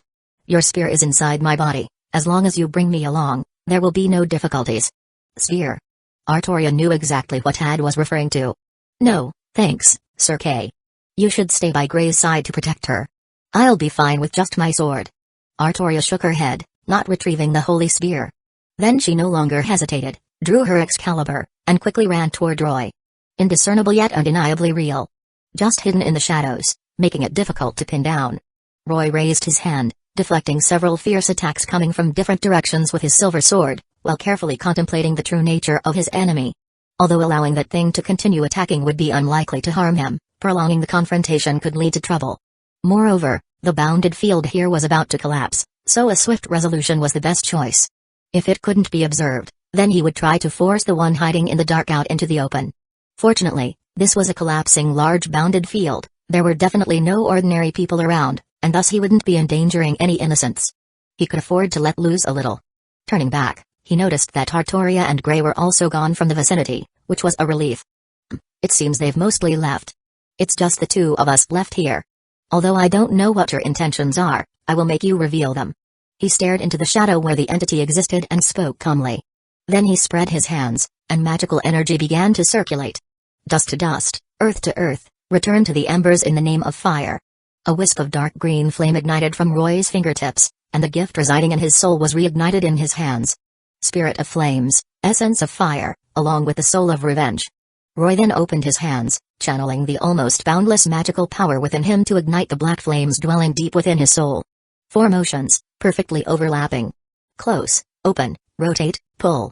As the final decisive gesture was completed, he flattened his left hand, and with 2 fingers of his right hand, he pulled the flames into a fiery longbow, drawing it taut. Ready to shoot. Fire, blaze brightly. Boom. As the air ignited with a roaring sound, the dark flame arrows quickly formed between his hands, the black fire illuminating Roy's face, reflected in his eyes. With a gentle breath, the flame arrows shot out like thunder, their terrifying momentum and shrill sounds dragging a burning path through the darkness. In the blink of an eye, they had already pierced into the shadows, then boom, boom, boom, boom, boom, boom, boom. The continuous explosion sounds, coupled with the sizzling air burned by the flames, triggered a vacuum explosion that thoroughly shattered the collapsing passage. The entity hidden in the shadows had nowhere to hide from this strike. Faced with this searing fire, it emitted a creaking, boiling sound, but even so, to be hit by such an attack and remain unscathed. That's quite astonishing. Watching the figure emerge unscathed from the shadows, Roy couldn't help but feel moved. He saw that the black flames he had unleashed had not disappeared or extinguished but were still clinging to her body, continuing to burn. However, the puppet's expression showed no change, treating it all as inconsequential. She merely patted the flames off her body as if shaking off dust, tossing the attached fire away. Upon witnessing this, he gained important information. The figure before him was not a living being. The black soul flame was the nemesis of all that had life. Her direct confrontation with the flames, remaining unharmed, could only mean that the figure before him had no soul, merely a puppet controlled by consciousness. So, his unleashed flames had no substantial effect? It seemed he had used the wrong method. Truly remarkable flames, possessing not only a high temperature but also the ability to ignite souls. Coupled with your terrifying magical power, it's no wonder you were able to join forces with Merlin to breach the throne of heroes and summon my foolish sister. Her voice was somewhat cold yet familiar. Along with her words, which revealed almost no cover other than the veil, one could easily guess her identity. Morgan Le Fay? So you do still exist in this era, but it surprises me that you could come out of Avalon. However, to meet such a powerful witch in a place like this, in such a manner, is quite an honor. Surprised? Weren't you searching for me? She smiled gently. A foreigner who touching the root and disrupting the world's progression. What is your true purpose? What is it that you seek? Morgan Le Fay looked at Roy coldly and continued, what I find more curious is, where does your soul come from? Who exactly are you? It wasn't the first time someone had seen through his identity, so Roy felt no surprise. The counterforce could sense it, Zelrech could see it, and Void Shiki could also discern it. Clearly, the Witch of Britain, Morgan Le Fay had no reason to be unaware, especially since that foreigner's aura was so out of place. Who am I? That question is indeed full of philosophical depth. Roy shook his head and calmly replied, I am myself, Artoria's master and partner, and also the magician of the third magic, Roy. That's all there is to it. Is that all? A foreigner marked as an enemy by the counterforce, and you still remain oblivious to your position? That's quite laughable. Huh. Those two useless things still hold such animosity towards me? Morgan's words puzzled Roy. Wasn't the counterforce supposed to recognize him as the magician of the third magic and not cause him any trouble anymore? Could it be that he was blacklisted again for forcibly rescuing someone from the counterforce along with Merlin? However, you've also solidified my resolve. A terrifying person like you, who can't even grasp their position, must not be allowed to stay near her any longer. Morgan, hidden behind the veil, slightly gritted her teeth, and a hint of displeasure seeped through her words. Enough of this nonsense, foreigner, get out of this world. Morgan said solemnly, her right hand slightly opening, and a raging storm immediately filled the entire tunnel. The black aurora rapidly converged in the witch's hand, quickly taking the shape, held by this queen of magecraft. The raging wind spread instantly, and the light subsided at that moment, revealing the appearance shrouded in black light before Roy's eyes. It was a pitch-black spear, enveloped from top to bottom in black light and energy, with several black barbs extending from the spear shaft like fangs. Although its appearance was vastly different from when it was in Artoria's hands, the transcendent power belonging to the planet-forged weapon assured him that this strangely shaped black spear was indeed the legendary anchor of the planet. Wrong Ominiad. Roy couldn't help but feel a sense of novelty upon seeing this. After all, he knew that the true anchor of the planet, Wrong Ominiad, was undoubtedly sealed within Ad's body and was currently in Gray's hands. So where did this holy spear in Morgan's hand come from? Logos React. Recalling the location, Roy already had the answer. Morgan had intervened here in advance, inputting new data into the Logos React stored in the underground, setting it to react only when King Arthur entered this place. That was why when Artoria entered, it triggered the inherent bounded field that had long been set up here, causing such a disturbance. What a hassle this has caused, Zepaya. Roy roughly understood the situation. The Logos React left behind by Zepaya had been tampered with by Morgan, using its power to create the simulation which in front of him. The essence of the simulation which in front of him was a reenactment made possible through the Logos React. It only required meeting sufficient conditions and specifications, allowing it to simulate a character's personality and abilities that closely resembled the original within this specific space. So it wasn't a fake. Both Morgan and the anchor of the planet before him could be considered as incredibly close representations of the Witch of the Age of Gods, fully possessing the standards of top-tier heroic spirits. Roy could even be certain that the consciousness within the simulation, which was not an evolved personality simulated by the Logos React, like Had's, but rather the true Morgan Le Fay. She had synchronized and grafted her consciousness with the simulation which, thus completing the manifestation. If that were true, it certainly made things interesting. Sure enough, not only can Artoria wield this spear that maintains the surface of the world, but you can also command it. Watching Morgan Le Fay wield the black holy spear Wrong Ominiad, a faint smile appeared on Roy's lips. However, arrogant witch, this is no longer the era of mystery belonging to yours. Roy spread his arms and directly tore off the restraining pendant around his neck, his gaze and words filled with confidence. Radiant magic circuits covered his body, and powerful, terrifying magical energy rippled around him. Next. Welcome to the Age of Man, which is also my era. Lady Morgan Le Fay. He countered with a momentum that was no weaker than that of the simulation witch. Do you wish to challenge the authority of the Age of Gods? Attempting to defeat the anchor of the planet as a magician is utterly foolish. Is the third magic your greatest reliance? Well, you may certainly try. Roy replied with a smile, still showing no signs of fear. Arrogant brat, if you insist on seeking your own death, I will comply and grant you death. Morgan Le Fay raised the holy spear, her emotionless gaze fixed on Roy. The magical power within the anchor of the planet surged higher, unleashing a black storm that seemed poised to tear everything before her apart. Prove your reality to me with all your strength, magician. Let me see if you are worthy to walk alongside her and share in this fate. Facing the incoming black storm, Roy did not flinch or evade but continued to elevate his magical power, standing firm like an immovable rock at the center of the black storm. Hey, as you wish. However, I must correct one thing first, Lady Morgan, you are the challenger. His face remained filled with confidence. Chapter 97, 97 Truth brings pain, lies make things worse. After encountering the witch controlled by Morgan Le Fay, Roy found himself in a timeless confrontation with the infamous Witch of Britain in a remote corner of the bounded field. As a magician, he was now challenging the ultimate mystery from the Age of Gods. The anchor of the planet, Rong Ominiad.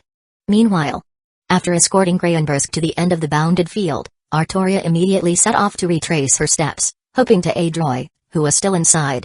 As a knight, she couldn't leave her master alone in such a dangerous place, facing an unknown enemy. However, despite there being only one path, her progress was interrupted by some mysterious force, causing her to veer off course. By a twist of fate, she ended up in a vast, eerie tunnel. The atmosphere here felt strange and ominous. Looking back, Artoria realized the path she had taken had vanished. The white mist that had originally filled the tunnel grew thicker, and a peculiar floral scent quickly invaded her senses. Something's not right. Sensing the abnormality around her, Artoria wasted no time. Before the mist could envelop her, she swiftly drew the Excalibur from her waist. Slash! Blinding golden starlight effortlessly tore through the encroaching white fog, dispersing the strange floral fragrance under her surging magical energy. Then, she turned her gaze toward a certain direction within the mist, frowning slightly, as she raised her sword, preparing to strike. In a low, cold voice, she demanded, "Who's there? Come out now." "Ah, please lower your sword, Artoria, it's me, it's me." A cheerful voice came from the other side of the mist. The familiar figure rushed towards her, revealing a delighted smile as it stepped into view. Merlin? Artoria was surprised to see the figure, but given the strange surroundings, she wasn't entirely sure if the Merlin before her was real. She kept her sword raised, wind coiled around it, ready to strike if anything seemed off. Merlin noticed her wariness but showed no concern. "Rest assured, it's really me, Artoria. No fakes here. I'm the genuine Magus of Flowers, as well as your mentor and guide. And it's been a long time." Merlin nodded slightly, feeling touched by this rare reunion with Artoria. "Seeing that you're still in good spirits, I'm relieved. It seems Roy has taken good care of you." "Are you really Merlin?" Artoria asked again, needing confirmation. "Of course, it's me, I told you. No imposters. But I must be brief. I'm only able to manifest here because of the special nature of this bounded field.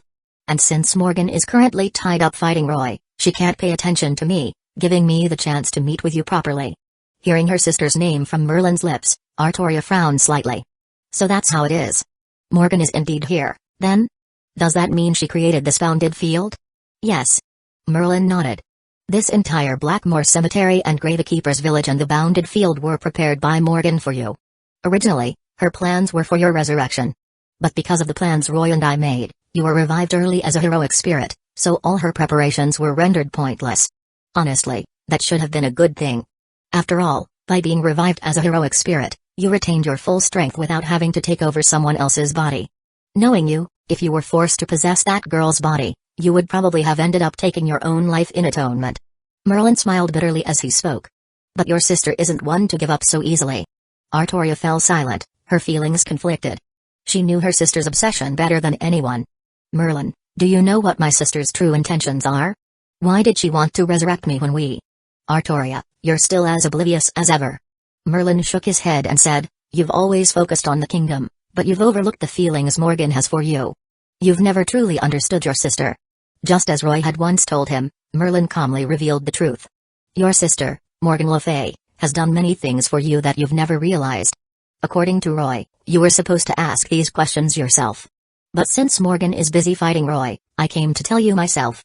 As Merlin spoke, Artoria's smile faded, her expression turning evasive. You and Roy both love to joke around like this. My sister, she. No, the reason Morgan always tried to convince you to give up the throne of Britain wasn't because she coveted the title of king. She simply didn't want to see her only sister meet a tragic end. Merlin shook his head again and then revealed a truth that Artoria found even harder to accept. Even without clairvoyance, as the Witch of Britain, Morgan could foresee Britain's future. True ether was fading from the island, the age of the gods had ended, and a new age was approaching. Britain, caught between the two ages, was destined to fall. That's why she did everything she could to stop you from becoming king. She didn't want you to be buried along with a dying kingdom. But after countless failed attempts to persuade you, she knew your resolve was set, that you would never abandon your destiny.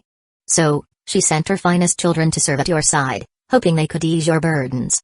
Gawain, Gareth, Gaeris, Agravain, and Mordred. Merlin recited the names of the knights of the Round Table.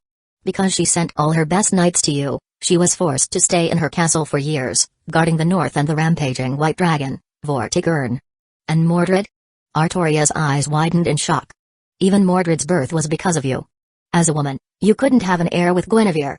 But a kingdom without an heir would descend into chaos, and rumors would spread, damaging your reputation. So, to solve this, Morgan used your blood and hers to create the perfect successor. Mordred. But you never understood Morgan's true intentions. You didn't accept her, nor did you accept Mordred. That's why a seed of hatred took root in Mordred's heart. And when you didn't listen to Agravain's warnings and instead trusted Lancelot, it eventually led to the deaths of Agravain, Gareth, and Gaeris, directly or indirectly, at Lancelot's hands. Ultimately, it was your inaction that led to that tragic end. Merlin sighed deeply. This. How could this be? Artoria could no longer maintain her composure. Her sword slipped from her grasp and clattered to the ground as her eyes filled with disbelief and despair. Are you saying it was all my fault? Because I didn't understand others? That all of this happened? Recalling something her knight Tristan had once said, Artoria sank deeper into self-doubt. It's all my fault. Seeing Artoria in such pain, Merlin sighed again. He felt a pang of sympathy but remembered Roy's words and knew he had to reveal the whole truth. If the truth brings pain, then lies will only make things worse. Artoria deserves to know the truth, or rather, she must know everything. It would be best for her to hear it from Morgan herself, but if that's not possible, then it's up to someone like you, who has been both her mentor and friend, to tell her. These were Roy's words. Merlin had once hesitated, wondering if this truth was too cruel for Artoria to bear. Was it right to reveal it? But seeing Roy's determined expression, Merlin understood. His friend was better equipped to handle matters of the heart than he was. He trusted Roy, and so, while Morgan and Roy were locked in battle in another part of the bounded field, he appeared before Artoria and revealed the long-hidden truth. Morgan. Gawain. Mordred. They all suffered because of me. Artoria's expression was dazed, the painful truth overwhelming her. She stared at Merlin, hoping he would say it was all just a cruel joke. I'm sorry, Artoria. But this is the truth that has been hidden all along. Merlin turned his head away as he delivered the most painful words of all. Because of how swift Mordred's rebellion was, Morgan couldn't react in time. Within just a few months after Lancelot's betrayal, she had already lost too much. First Agravain, then Gaeris, Gareth, and finally, the one she cherished most. Artoria, her beloved sister. It was at this point that Morgan fell into true despair. After the fall of Britain, Morgan grew to hate me for my inaction.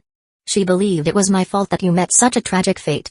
Together with Vivian, she punished me by sealing me in a tower at the edge of Avalon, where I was doomed to remain for eternity, never to leave. But she never gave up. She abandoned the island, which had lost all its value, and began searching for a way to resurrect you. Eventually, a long time later, this village of tomb keepers who worshipped King Arthur came into existence. Was everything my sister did really for me? You can understand it that way. Her initial attempts to persuade you and even her bid for power were all to save you from that tragic fate. She sent her most talented children to your side to assist you in your rule, so that you wouldn't have to bear the burden alone. Mordred's creation was her solution to the problem of your womanhood. She did everything in her power to help you, sending you the best knights and retainers while she stayed behind to hold the northern frontier, keeping Vortigern in check. But even with all her efforts, the end was inevitable. Just as the prophecy foretold, Everyone was destined to lose, you, Morgan. All of them. Even now, Morgan's only concern is your safety and future. She swings the wrong ominiad in an attempt to drive Roy away from you. Although she may struggle with expressing her emotions, Artoria, your sister, Morgan Le Fay, truly loves you, and she has always done her best to protect you. So my sister has cared for me all along? At this, tears streamed from Artoria's eyes. She felt an overwhelming gratitude for everything Morgan had done for her. And at the same time, she regretted not realizing her sister's feelings sooner. Why had she been so blind? If she had only tried to understand Morgan earlier, would Britain's fate have changed? Could the hatred between them have been avoided? She had always thought of herself as the protector, the one responsible for everyone. But now, she realized that all along, it was she who had been protected. I'm sorry, Morgan. I'm sorry, everyone. I was so foolish. Seeing Artoria's despair, Merlin's heart ached for the girl who had borne such heavy burdens. He leaned forward and softly comforted her. Artoria, you don't need to suffer so much. As I've told you before, Britain's fall was inevitable. It wasn't your fault. Or the Knight's. Nor was it Morgan's. If anyone is to blame, it's me. I, along with your father Uther, orchestrated this tragedy that was fated to happen. If you must hate someone, hate us. The sins lie with our selfishness. Merlin. Artoria gazed blankly at Merlin before her. Artoria, your life has started anew. Dwelling on the past will prevent you from moving forward. Perhaps your life didn't start in happiness, but that doesn't define the rest of it. Who you want to become is entirely your choice. You've been given a second chance at life, one that's entirely your own. You can now choose the way you want to live and find happiness in it.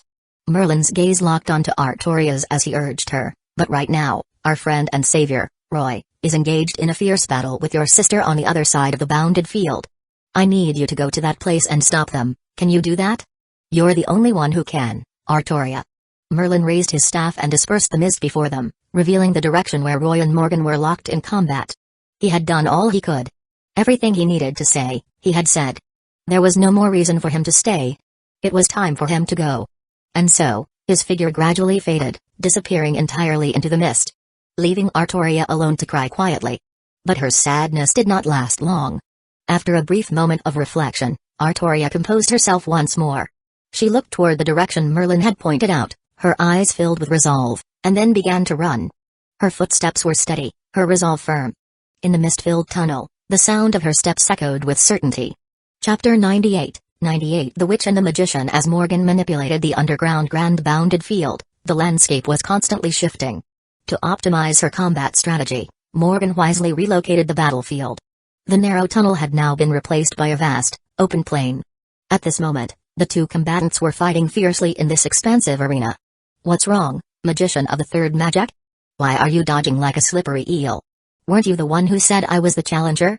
From a distance, Morgan wielded her black wrong ominiad, releasing a barrage of terrifying black magical spear blades that shot toward Roy. Boom. The terrifying magical energy contained within slammed into the ground, unleashing a violent black storm. Roy, meanwhile, skillfully maneuvered, darting and dodging between the falling dark spheres. It's too early to declare victory, Lady Morgan. Roy had already figured out Morgan's intentions. The witch had deliberately changed the scenery and widened the gap between them, intending to kite him with the wrong ominiad from a distance. It was clear her body wasn't suited for close combat, and using the wrong ominiad to summon storms from afar was her best strategy. Although he could use brute force and raise his magical power to engage Morgan head-on, that would be foolish. As long as Morgan held the anchor of the planet and remained on the planet, she could continuously draw from its endless magical energy, making her simulated witch form tireless. A prolonged battle would be pointless. To defeat this witch, the key lay in dealing with the wrong ominiad. First, he had to close the distance. Seeing Roy rapidly closing in, Morgan frowned slightly. Her movements quickened, summoning even more spear blades while sending waves of black magical energy from the ground to cover him. Good. Triple shield. Roy grunted, volume and hydrargy rim enveloping him like armor. Black flames and lightning crackled across his body as a torrent of magical energy quickly formed a bounded field around him, far stronger than before. Then, like a meteor, he sped toward Morgan. What? Seeing her attacks being swiftly dodged, Morgan raised her left hand and amplified the wrong ominiad's magical output. At the same time, she manipulated her magical energy to control the environment, summoning more magical spears from the ground to slow Roy's movements and prevent him from escaping the wrong ominiad's range. Roy, unable to slow down in time, collided head-on with the magical spears. Black flames clashed with the magical blades, and in an instant, the flames burned through large portions of the spears as Roy pressed forward through the tide of magical energy toward Morgan. Damn it! These flames can burn both souls and magical energy? Morgan glanced at the large swaths of her spears being incinerated and then at Roy, who was quickly closing in. Her expression showed surprise. But as a witch of the Age of Gods, she quickly discerned the true nature of Roy's flames. Impressive. You truly are worthy of challenging a divine construct of the Age of Gods, magician. However, don't think that just because of those black flames I have no means to deal with you. Fire that can burn magical energy may be troublesome for Magus, but don't underestimate the Witch of the Age of Gods. Morgan's eyes flickered with intense emotion, and with her control, the black wrong ominiad in her hand began to flash with dark lightning. The terrifying magical energy surged, easily tearing through the sky of the bounded field, shattering the simulated landscape, and returning them to the tunnel where they'd started. The distance between them instantly shrank. Wrong ominiad, anchor release. High-speed incantation. 'Tis a ruinous dream I cannot bear to see. No recompense, no salvation to be had. At the world's end, a bird sings of tomorrow. Let this be a sign. Roadless Camelot. Black light exploded in the tunnel, followed by a deafening crash. The terrifying magical energy surged forth with incredible force, appearing in front of Roy in an instant. This close, the destructive light and overwhelming power made Roy feel the threat of death for the first time in a long while. A noble phantasm? Thanks to her high-speed incantation, Morgan had unleashed her noble phantasm with astonishing speed, leaving her opponent with almost no time to react. Seeing the black light closing in, Roy hesitated. He wasn't foolish enough to try to block a full-powered strike from the wrong ominiad with his own bounded field shield. Yet at such close range, there was no way to dodge. And so, in just the next breath, before he could think of a counter, Roy's figure was swallowed by the black light. Whoosh! The destructive black light followed closely behind, shaking the entire bounded field space with its impact. The surrounding space warped and twisted under the wrong ominiad's devastation, eventually breaking apart, dissolving into nothingness as an unfamiliar darkness quickly engulfed the environment, placing them in a new, strange location. Is it over? Morgan's grip on the wrong ominiad relaxed as she no longer sensed Roy's magical energy. He must have been annihilated by the wrong ominiad's power. But would things really go that smoothly? While she had confidence in the wrong ominiad's strength, if her opponent was the magician of the third magic, that was another matter. Even though she had used high-speed incantation to unleash the wrong ominiad's power in a surprise attack, she didn't believe that it had been enough to eliminate him entirely. So where was he? Whoosh! Just as Morgan had predicted, a figure shot out from the darkness with astonishing speed, heading straight for her. Startled, Morgan quickly raised her wrong ominiad to block the incoming figure. Black light flashed between them, and the person's figure became clear. It was Roy, his body battered and burned from the wrong ominiad's magical energy, his clothes tattered. Despite his pitiful state, the injuries hadn't taken him out of the fight. He swung a silver sword, condensed from Volumen Hydrargyrum, directly at Morgan. However, the modern mystic code was no match for the wrong ominiad, a divine construct of the highest mystery. Clang! Clang! In a breath, their weapons clashed, and after several sharp collisions, the silver sword in Roy's hand shattered, turning into dust. Modern mystic codes simply couldn't withstand such a battle. At moments like these, Roy couldn't help but miss the indestructible Aondite. Is this all you've got? Seeing the silver sword in Roy's hand shatter, Morgan relaxed her brows slightly, looking at him with a bit of smugness, as if mocking his overconfidence. Of course not, the battle is far from over. The figure didn't stop. Even as the silver sword shattered, Roy's movements showed no hesitation, and in that brief moment, he reached directly for the wrong ominiad. He intended to snatch the lance. Foolishness. Morgan saw through Roy's intent to seize the lance and would not let him succeed. Boundless magical power surged into the lance once more, amplifying its might. The radiant black light instantly flared brighter. Then let's try. Roy continued without pause, as the magic circuits wrapped around his arm began to glow faintly blue. Numerous magic circuits appeared, materializing at his will, and a surge of terrifying magical energy gathered in his hands as he reached forward. Buzz. As the two forces collided, the sound of clashing magical energy resonated, as if something was neutralizing the impact. Staring at the figure firmly grasping her wrong ominiad, Morgan Le Fay was startled. She hadn't expected Roy to actually have the strength to suppress the wrong ominiad. Seeing his arm, enveloped in blue light, firmly holding back the black lance, Morgan's eyes flashed with a hint of panic. She couldn't help but shout, "What is going on?" But Roy had no intention of answering her question. Seizing the opportunity, He lifted his other hand and forcefully struck her hand, sending a shockwave of power that threw her backward. After the exchange, Roy, relying on his battle experience and magical reserves, was slightly gaining the upper hand. Yet, despite the opportunity, he never managed to take the black wrong Omniad. Just as he was about to seize it, Morgan summoned the lance back in the final moment. In Roy's palm, the wrong Omniad vanished into a stream of light, disappearing completely, leaving no chance to hold on to it. Unable to suppress it. It seemed as though something mysterious was resisting him. No wonder it was called the anchor of the planet. The storm lance connected to the planet allowed its wielder to directly communicate with Gaia. Against someone like Roy, who was seen as a threat to the planet, the lance naturally unleashed greater power. When he grasped the lance, he could feel the unique resisting force, which was Gaia's absolute control over the wrong Omniad. Without that, Morgan wouldn't have recalled her weapon so easily.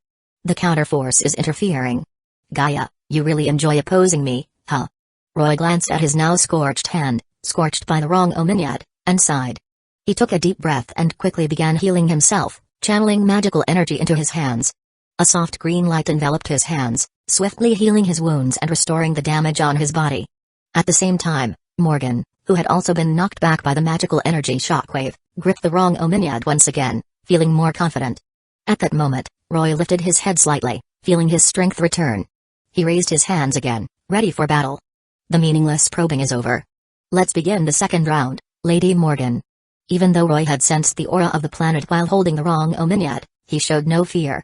He continued to stare at Morgan Le Fay with a serious expression, raising his hand to unleash a torrent of magical power, his face showing no signs of hesitation. The anchor of the planet, coupled with Gaia, was indeed troublesome. But Roy had already figured out a way to win. So he continued, staring at Morgan, saying, "This time, bring out all your strength, Morgan Le Fay. This is your last chance. I won't hold back anymore." Magical power release, full power. Pulling off the restraining pendant from his neck, Roy's azure eyes gleamed brilliantly. In an instant, over 9,000 magic circuits in his body ignited, lighting up the dark surroundings like a rising star, pushing away the darkness with a blinding light. He lifted his finger, and a terrifying magical energy cannon gathered at his fingertip, forming in the blink of an eye. Monophoton cannon. Humphrey, did my last attack not teach you a lesson? If that's the case, then as you wish. With a cold snort, Morgan's black wrong Omniad descended once again. The black light burst out with renewed intensity, surging towards Roy. But this time, its power was far greater than before. As the white magical energy cannon and black lance beam collided, in an instant, the world seemed to collapse. Blinding light exploded before their eyes. Due to the reckless actions of two individuals, the underground grand bounded field was on the verge of collapse, causing the concepts of space and time to become chaotic.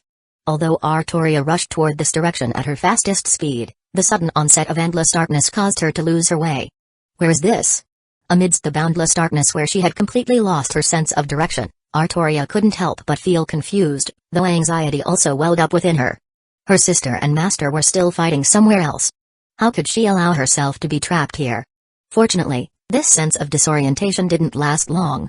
Accompanied by a thunderous crash from an unknown direction, the darkness immediately retreated, and she heard a sound like something shattering. Artoria realized that the space she was in was breaking apart like an illusionary dream. Upon opening her eyes again, she found herself back in the underground corridor. What had once vanished? An elusive presence now appeared distinctly before her. Leaping through the dust, Artoria looked ahead. On the other side, Roy stood over Morgan Le Fay, who had already been struck down by his attack. Although his body bore several wounds, a smile still lingered on his face. Such injuries were not a major issue for him. A little healing was all he needed. After just a few breaths, his wounds had already healed completely, leaving no trace behind. Thanks to the perpetual motion machine that was the core of the third magic, combined with his perfect body, originating from the root, as long as he had sufficient knowledge and magical reserves, he could perform any combination of magecraft instantly. And with that, even a godlike witch from the age of the gods, supported by Gaia, was no match for him. It may have seemed like an even match, but in the end, Roy had barely taken any real damage. Unless the enemy could completely obliterate him at the spiritual level in an instant, he could recover quickly, and Avalon hidden in his chest ensured that he wouldn't be killed instantly. Before arriving, Roy had mentally prepared himself to face a witch of the age of gods, so he had borrowed Avalon from Artoria and hidden it within his body, just in case. This key difference was what led to Morgan Le Fay's utter defeat, despite wielding the wrong Omniad. However, the power of the wrong Omniad was indeed terrifying. Even at full power, His magical energy cannon could only hold its own for a brief moment before being completely devoured by the destructive light of the lance. On the front lines, he had lost decisively. So, just as the wrong Omniad's light was about to reach him, he swiftly deployed Avalon and hid inside, waiting for the wrong Omniad's attack to weaken and subside. Then, he released Avalon and caught Morgan off guard. Although his body suffered significant injuries from withstanding the final segment of the wrong Omniad's attack, such wounds were nothing he couldn't quickly heal. Is this the full power of the wrong Omniad? Truly extraordinary, to be able to instantly destroy the simulation created by Logos React. Even as the victor, Roy didn't hesitate to praise the witch's formidable power. Humphrey, despicable man. You only managed to hold off the power of the planet by stealing Avalon's strength, and now you're boasting about it. What's there to be proud of? Morgan, now powerless to resist, spoke with anger on her face. Say what you will. Without Avalon, trying to withstand the full force of the anchor of the planet using just magecraft and my body would be extremely dangerous. After all, a magician is still merely a being of this planet. It would be far too arrogant to face Gaia head-on. I'm confident in my abilities, but I'm not foolish enough to take on something so overwhelming. Roy glanced down at the crumbling form of the witch and spoke with calm detachment. To avoid any potential last-ditch retaliation or other hidden traps, he even raised a bounded field to safely isolate himself. As the victor, he paid no heed to Morgan's expression of loathing, for her defeat was already sealed. The grand bounded field had shattered, and Roy had used magecraft to cover this place. Combined with the previous destruction, the Logos React could no longer continue to simulate, so Morgan's body would soon collapse. Only a matter of time. But to be cautious, Roy raised his hand and placed several layers of restraints on Morgan's body to prevent her from launching any final attacks. With a smile, he said, Witch of Britain, Lady Morgan Le Fay, thanks to you, I've gained new insights and control over my own power. You truly were an excellent opponent. However, the outcome is now decided. There is no deep grudge between us, no need for a fight to the death. If possible, I'd like to talk to you about the curse burdening the Gravekeeper, as well as matters concerning Artoria. After all, you are Artoria's sister, and the one who cares about her the most. Upon hearing this, Morgan's eyes narrowed slightly, but she quickly returned to normal and snorted coldly, Humphrey, don't act like you understand me. Even though she was immobilized, bound by Roy's restraints, Morgan still refused to cooperate or speak, instead turning her head away. You're the victor. Kill me or do whatever you please, but don't expect to get any information from me. Roy felt a headache coming on. Why did it feel like he was the villain here? She was the one who attacked first, and even the grand bounded field had been set up by her. Now, she was acting so defiant, refusing to yield. If it weren't for the fact that she was Artoria's sister, and he wanted to give Artoria the chance to meet with her face to face, Roy wouldn't have bothered with all this trouble. Still, he tried to remain calm and said to Morgan, I think there may be a slight misunderstanding between us. Humphrey, I won't tell you anything, no matter how eloquent you are. I haven't even asked yet. Could you at least hear me out before responding? Humphrey. Morgan turned her head away, still unwilling to speak further. As Roy and Morgan continued to glare at each other, he suddenly sensed a familiar presence approaching. This filled him with joy. The battle was over, and in the empty corridor, Roy turned toward where Artoria was approaching. He saw the long-lost King of Knights finally arriving. A smile of delight appeared on his face. You're back, Artoria. Chapter 99, The Conclusion. Morgan. Inside the shattered bounded field, the late-arriving Artoria looked at Morgan, who was already imprisoned by Roy. Her expression was somewhat hesitant, but more than that, it was filled with uncertainty about how to face the situation. Similarly, upon seeing Artoria appear, Morgan's expression also became strange, her eyes seemingly avoiding contact. She feigned indifference and said, Are you here to mock me, my foolish sister? No, sister, I know everything now. So please don't keep hiding things from me anymore. Artoria gently shook her head, then approached Morgan, bent down, and gave her a deep embrace. A hug that was a millennium late. She softly said, Thank you, sister. What? What are you doing? Artoria. My foolish sister, have you lost your mind? Morgan Le Fay, tightly embraced by Artoria, gasped in surprise and spoke with a stiff expression. Please don't hide things from me anymore, sister. I know everything, I understand everything now, including what you and everyone else have done. I know everything. Listening to Artoria's voice, which carried a hint of tears, Morgan's heart finally softened. Instead of pushing Artoria away as she had expected, she embraced her back. This was also a reunion after 1,000 years, where she held her sister once again. Don't cry. Morgan lowered her head, letting Artoria's face buried in her broad breast, her voice gentle. Like a true sister, she comforted her sibling tenderly. You don't have to apologize to me, after all, I am your sister, right? Watching this long-separated pair of sisters reunite, Roy let out a slight sigh, a smile emerging on his face, genuinely happy for Artoria from the bottom of his heart. Glancing around at the impending collapse of the grand bounded field, he promptly used Magecraft to isolate the space where the sisters were, giving them enough time to share the emotions and experiences of their millennium-long separation. After doing this, he just shook his head slightly and consciously left the scene. He couldn't help but sigh. What a touching scene. With this, Artoria should be able to truly let go. Ahem. Since I also played quite a significant role this time, I made my timely entrance. Merlin coughed a few times and then popped his head out of the darkness. Roy looked at him expressionlessly, then decisively unleashed a flashy uppercut aimed at Merlin. You can't hit me. With agile footwork, Merlin easily dodged the sneak attack. The master's swordsmanship is not just for show. Why are you hitting me? Clearly, I helped a lot this time. Because you ruined the heartfelt atmosphere. Heartfelt? Merlin scratched his head, displaying a confused expression. I don't quite understand. Forget it, I didn't plan to let you, an incubus, understand such emotions. Roy sighed, his expression somewhat helpless. In any case, don't cause a ruckus here anymore, don't disturb their reunion as sisters. Let's leave for a while. Using his distant sight to observe the reunited sisters, Merlin nodded, refraining from rudely approaching them. How gentle. I never expected to see such a gentle expression on the face of that witch Morgan. And Artoria, she's sharing her experiences and feelings with Morgan, as well as her gratitude towards everyone. What? Why is she categorizing herself as useless when she also helped? Seeing Artoria labeling herself as useless, Merlin showed a heartbroken expression. I clearly tried hard. Stop peeping. It's a touching reunion between the two sisters, and here you are, an old incubus, lurking in the shadows. What do you want? But I also want to see a happy scene. At your age, stop being coy. How disgusting, Merlin. Looking at Merlin, who had surpassed his own limits, Roy kicked him in the backside without holding back. Ah! Merlin fell into the darkness in a graceful arc. And so, not far from the touching reunion of the sisters, a pair of good friends in a good relationship began their friendly exchange in the shadows. Target disappeared, data anomaly, attempting to analyze target, hash, analysis unable to hash, unable to prove hash, stopping simulation hash. After messing around with Merlin in the darkness for a while, the touching reunion drew to a close with Artoria's call. Due to the shattering of the bounded field, Morgan's consciousness gradually detached from the vessel it was inhabiting, ultimately returning to Avalon.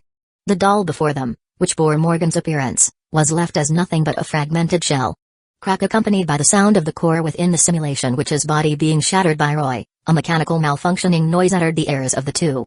Then, under Artoria's astonished gaze, the simulation witch's body, which had been lying on the ground and still looked like Morgan Le Fay, suddenly began to decompose at an incredible speed, transforming into countless red sands that quickly condensed into a mass. The true form of the simulation which was these red granular substances, or rather, they should be called the Philosopher's Stone, an alchemical material.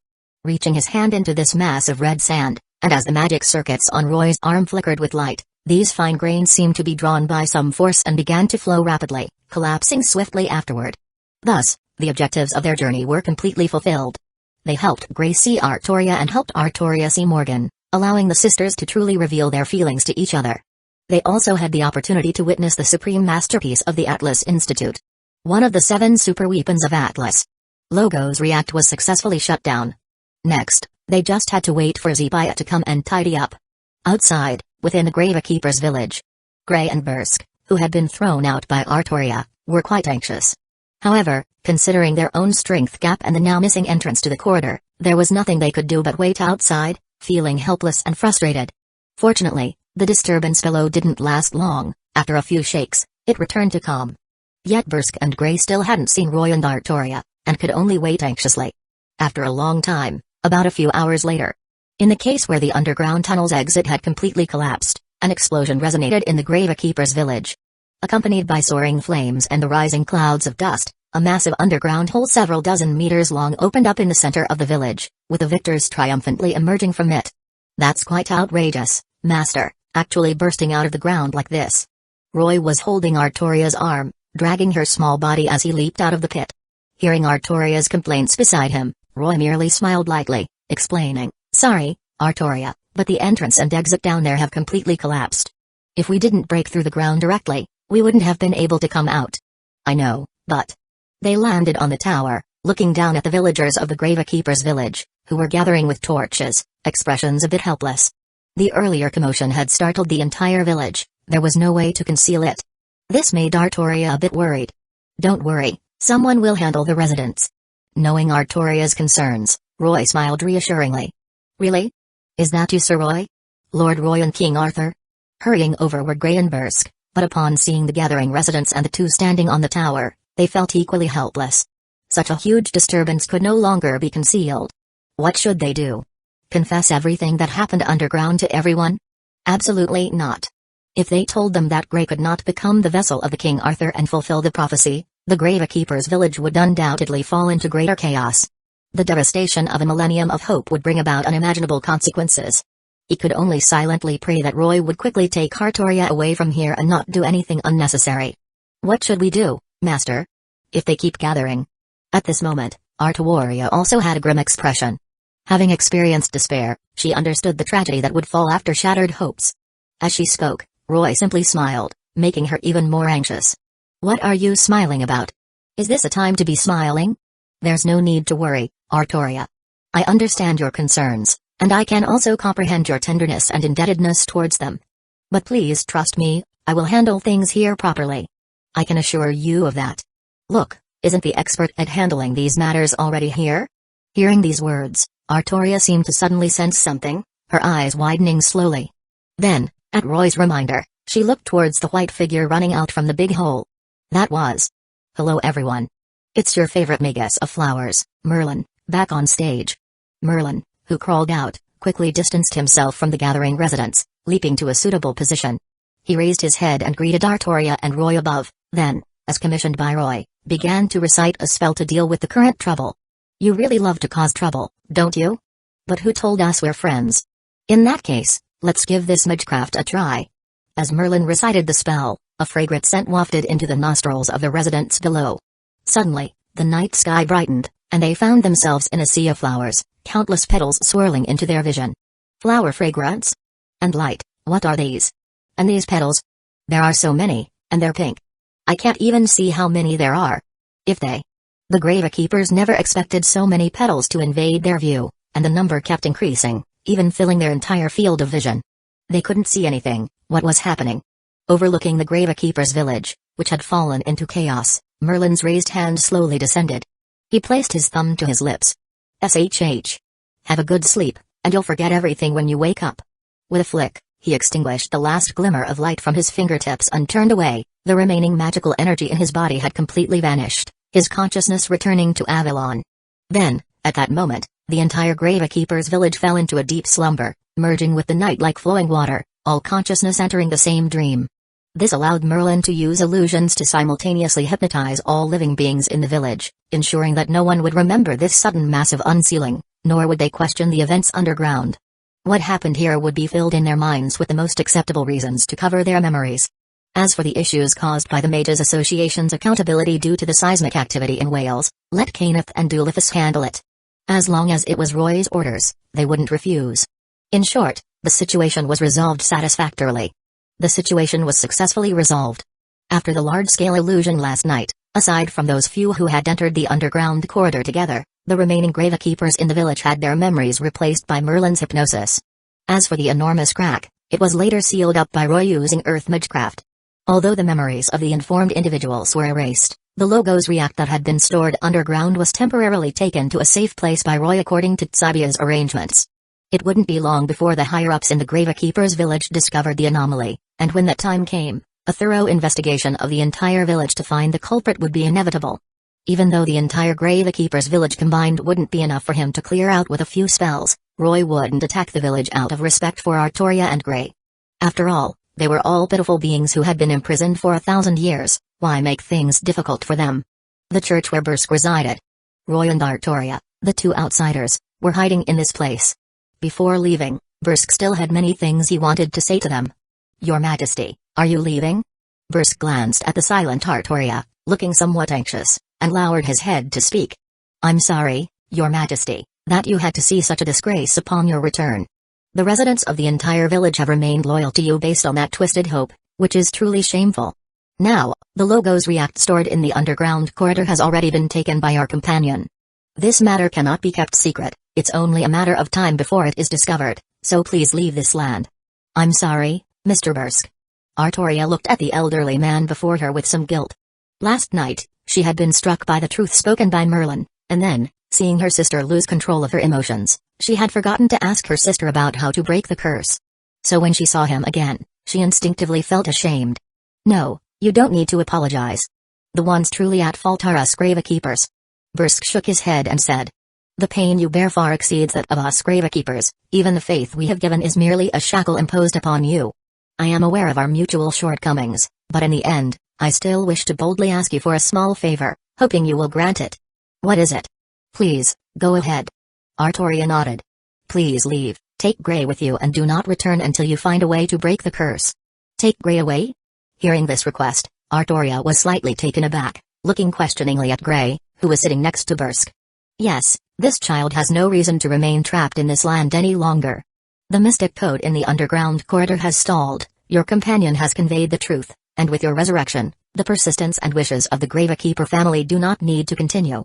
In that case, the mission of Grey, existing as a vessel, naturally no longer needs to go on. Bursk shook his head slightly and continued, there are many decaying individuals in the village. Once they realize that the mystic code underground has disappeared, they will understand that their long-held wishes can no longer be fulfilled. By then, more scrutiny will be placed upon Grey. That is a responsibility that this child cannot bear, so please take her away. Roy spoke up, you mean the villagers will shift their gaze and expectations onto Grey because they have lost their goals, just as they once revered King Arthur? Yes. Bursk nodded. What has happened has happened. If this child remains here, she will face an even more painful life, and may even completely lose her own identity as Grey. I once took Grey as my disciple and named her the next Gravekeeper to alleviate such a situation. However, the current circumstances are beyond my control, so I hope she can leave this place. I promise you, Mr. Bursk, I am willing to vow in the name of a knight to protect her afterward. Artoria said earnestly, nodding in commitment. The King of Knights is noble, her vow is trustworthy. With Artoria's assurance, Bursk's furrowed brows finally relaxed a little.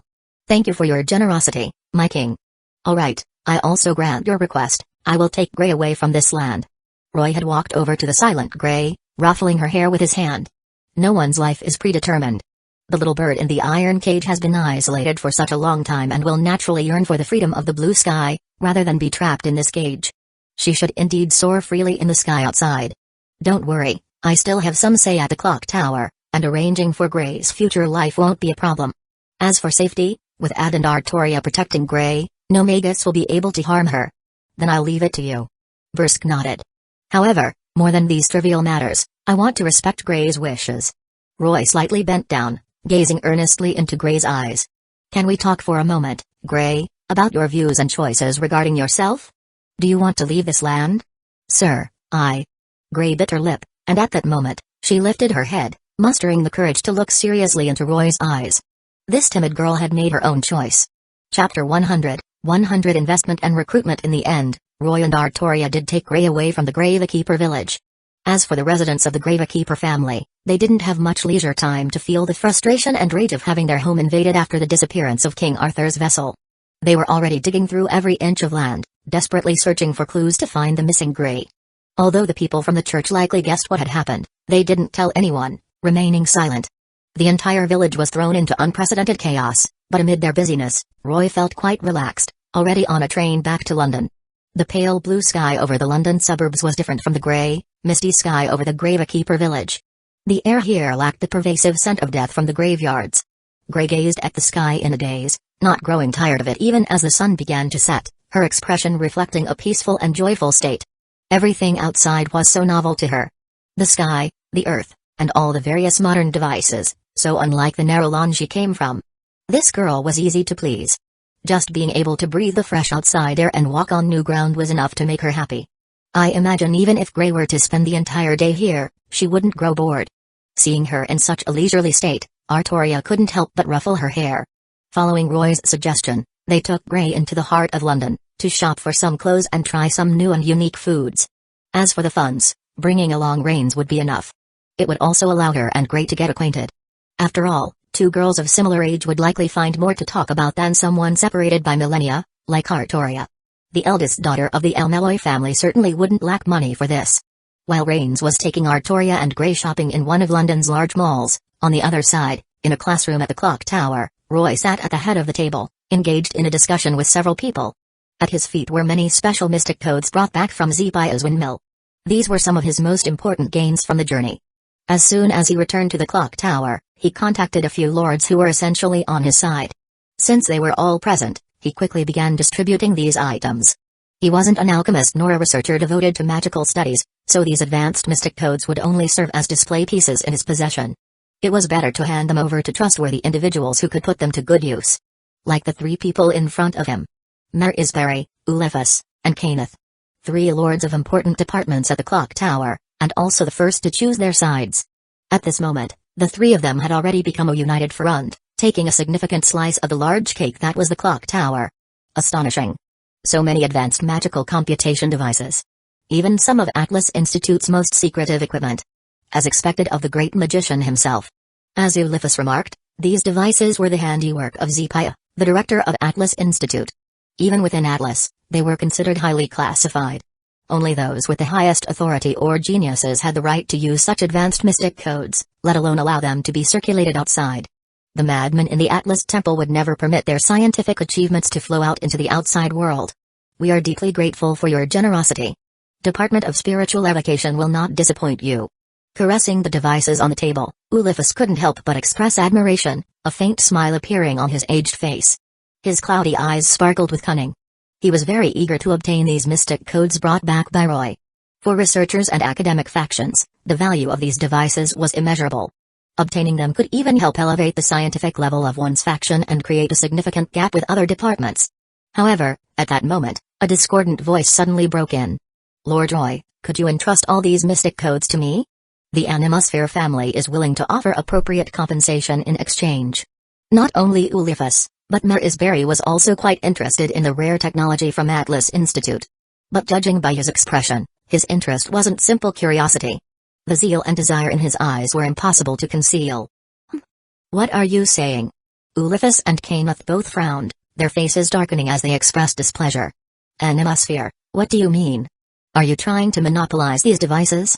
Your department of astromancy's appetite is too large. Or are you implying you don't regard us at all, Animosphere? Understanding their anger, Marisberry lowered his head apologetically and said, I'm sorry, I had no intention of disrespecting you. Although I know my request is quite inappropriate, I have a reason that compels me not to give up on these devices. As compensation, the Animosphere family is also willing to offer equivalent value to obtain this opportunity. Would that be acceptable? Humphrey, what could possibly be equivalent to the value of these devices? Your astromancy magecraft? Hearing this, Kenneth scoffed, seeing no reason to let Marisberry take the devices based on mere words. Hey! You think I'd let go just because you say so? You're mistaken, Animosphere. The two expressed their determination, showing no intention of giving in. No matter how convincing Marisberry's words, they would never agree to back down. Alright, if trading astromancy magecraft for these mystic codes is acceptable, I'm willing to exchange my manuscripts. How about that? Marisberry's words were astonishing. Huh? What? Kenneth and Ulifus were visibly shocked. They stared at Marisberry, not believing that he was serious. Let's calm down. Pointless arguments won't solve anything. Understood. Hearing this, Roy also glanced deeply at Marisberry, then asked, Can you explain your reasoning? What is it that makes you so desperate to trade the very foundation of the Department of Astromancy for these mystic codes? These items don't seem valuable enough to drive you to such an extreme. All right. Marisberry nodded, gave an apologetic look to Kenneth and Ulifus sitting beside him, and then slowly explained. Apologies to both of you, but my reasoning is still the same. It all stems from that proposal. Chaldea. The construction of the observatory is of great significance, and the resources required are immense. Therefore, I need a massive amount of funds and advanced technological support, which is why I'm so desperate for the technology from the Atlas Institute. It's not just for the growth of the Animosphere family or the Department of Astromancy but also the future of humanity. I cannot afford to back down. Chaldea? That proposal of yours? Hearing this name, Kenneth thought for a moment and recalled it. The Human Order Preservation Organization. Finis Chaldea. Hearing this, Ulifus stroked his beard thoughtfully. He remembered that proposal too. A long time ago, Marisbury, under the banner of the Department of Astromancy, had presented this proposal to the Mages Association, seeking funding and support from technical experts. But back then, most of the senior members of the association saw his idea as ridiculous, an overreaction to a hypothetical threat. Spending a massive amount of money to build an observatory, Chaldea, somewhere on Earth, just to prepare for an uncertain future seemed too frivolous. No one wanted to allocate such resources for what seemed like a waste. So, unsurprisingly, the proposal was rejected. No one was willing to fund it. But since meeting Roy recently and witnessing the summoning ritual that called back King Arthur from 1,000 years ago, both Kenneth and Duliphus had started to believe, even if only a little, in Marisbury's theory about a heroic spirit summoning system. Kenneth, in particular, had a better grasp on the subject than Duliphus, as he had participated in and survived the Holy Grail War. He had first-hand experience with the summoning of heroic spirits. Indeed, as Duliphus had surmised, the Mages Association had rejected that proposal, but Marisbury never withdrew it. He kept it in hand, continuously gathering resources and looking for sponsorships to slowly continue Chaldea's construction. That was why he had chosen to take sides so decisively this time. He knew that time was running out. He had to do everything he could to gather resources to push Chaldea's construction forward.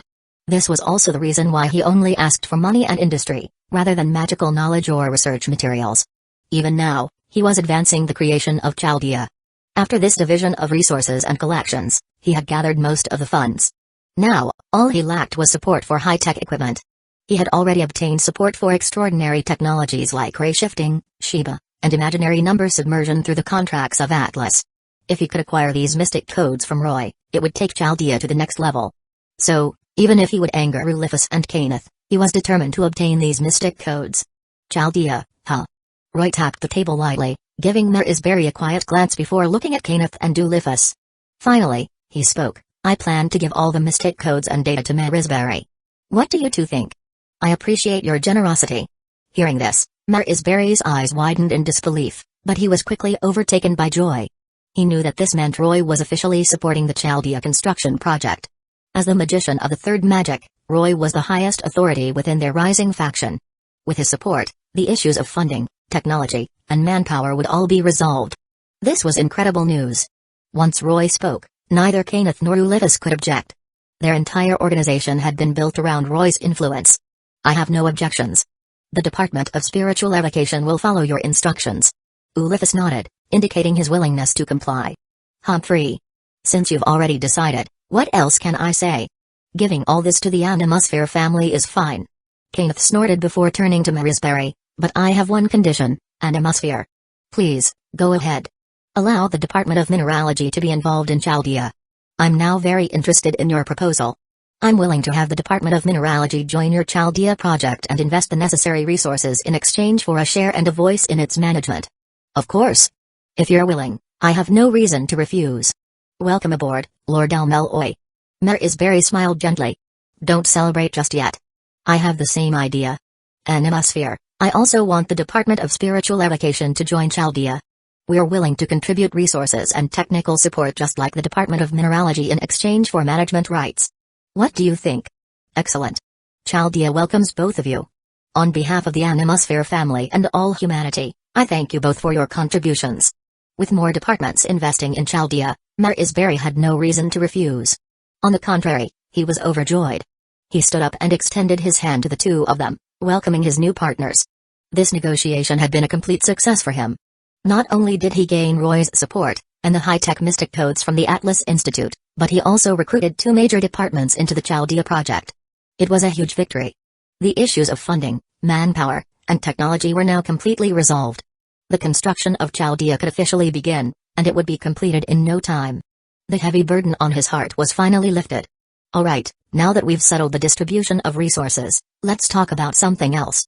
Roy looked at them seriously. Have you found what I asked you to search for? Apologies.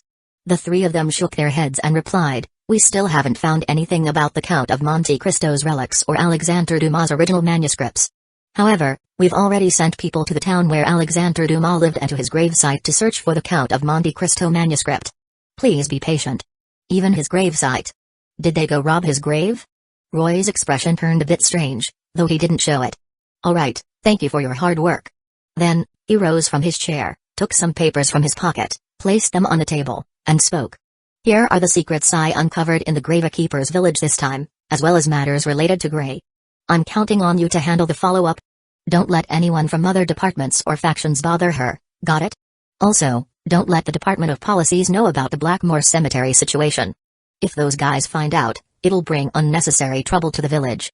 I understand. I'll have someone forge the girl's identity information. As for accommodations, we'll arrange for her to stay close to King Arthur, so the Department of Policies won't disturb her. After hearing Roy's instructions, Kenneth nodded, accepting the task. Keep it hidden from the Department of Policies? Hey, there are countless things in the clock tower that can't be known by the Department of Policies. If any faction doesn't have a few secrets, they wouldn't be able to survive in the clock tower. Keeping things from the Department of Policies? Kenneth was very familiar with that. Besides, the three factions were now fully aligned, and with the support of the third magician, their strength was on a completely different level from before. They no longer needed to fear the Bartolomei family's influence. Is the Department of Policies trying to interrogate them on their turf? That's a joke. This kind of thing was just a simple task for him. Well, I'll leave the rest to you, Professor Kenneth. Humphrey, if you want to thank me, you could bring more convenience to the Elmeloi faction or fully utilize your talents by joining us. Marrying into the Elmeloi family wouldn't be a bad way to repay me. Kenneth raised an eyebrow easily. Ha ha ha, no thanks. I'm used to being free, and I'm still young. I don't want to be tied down by a family so soon.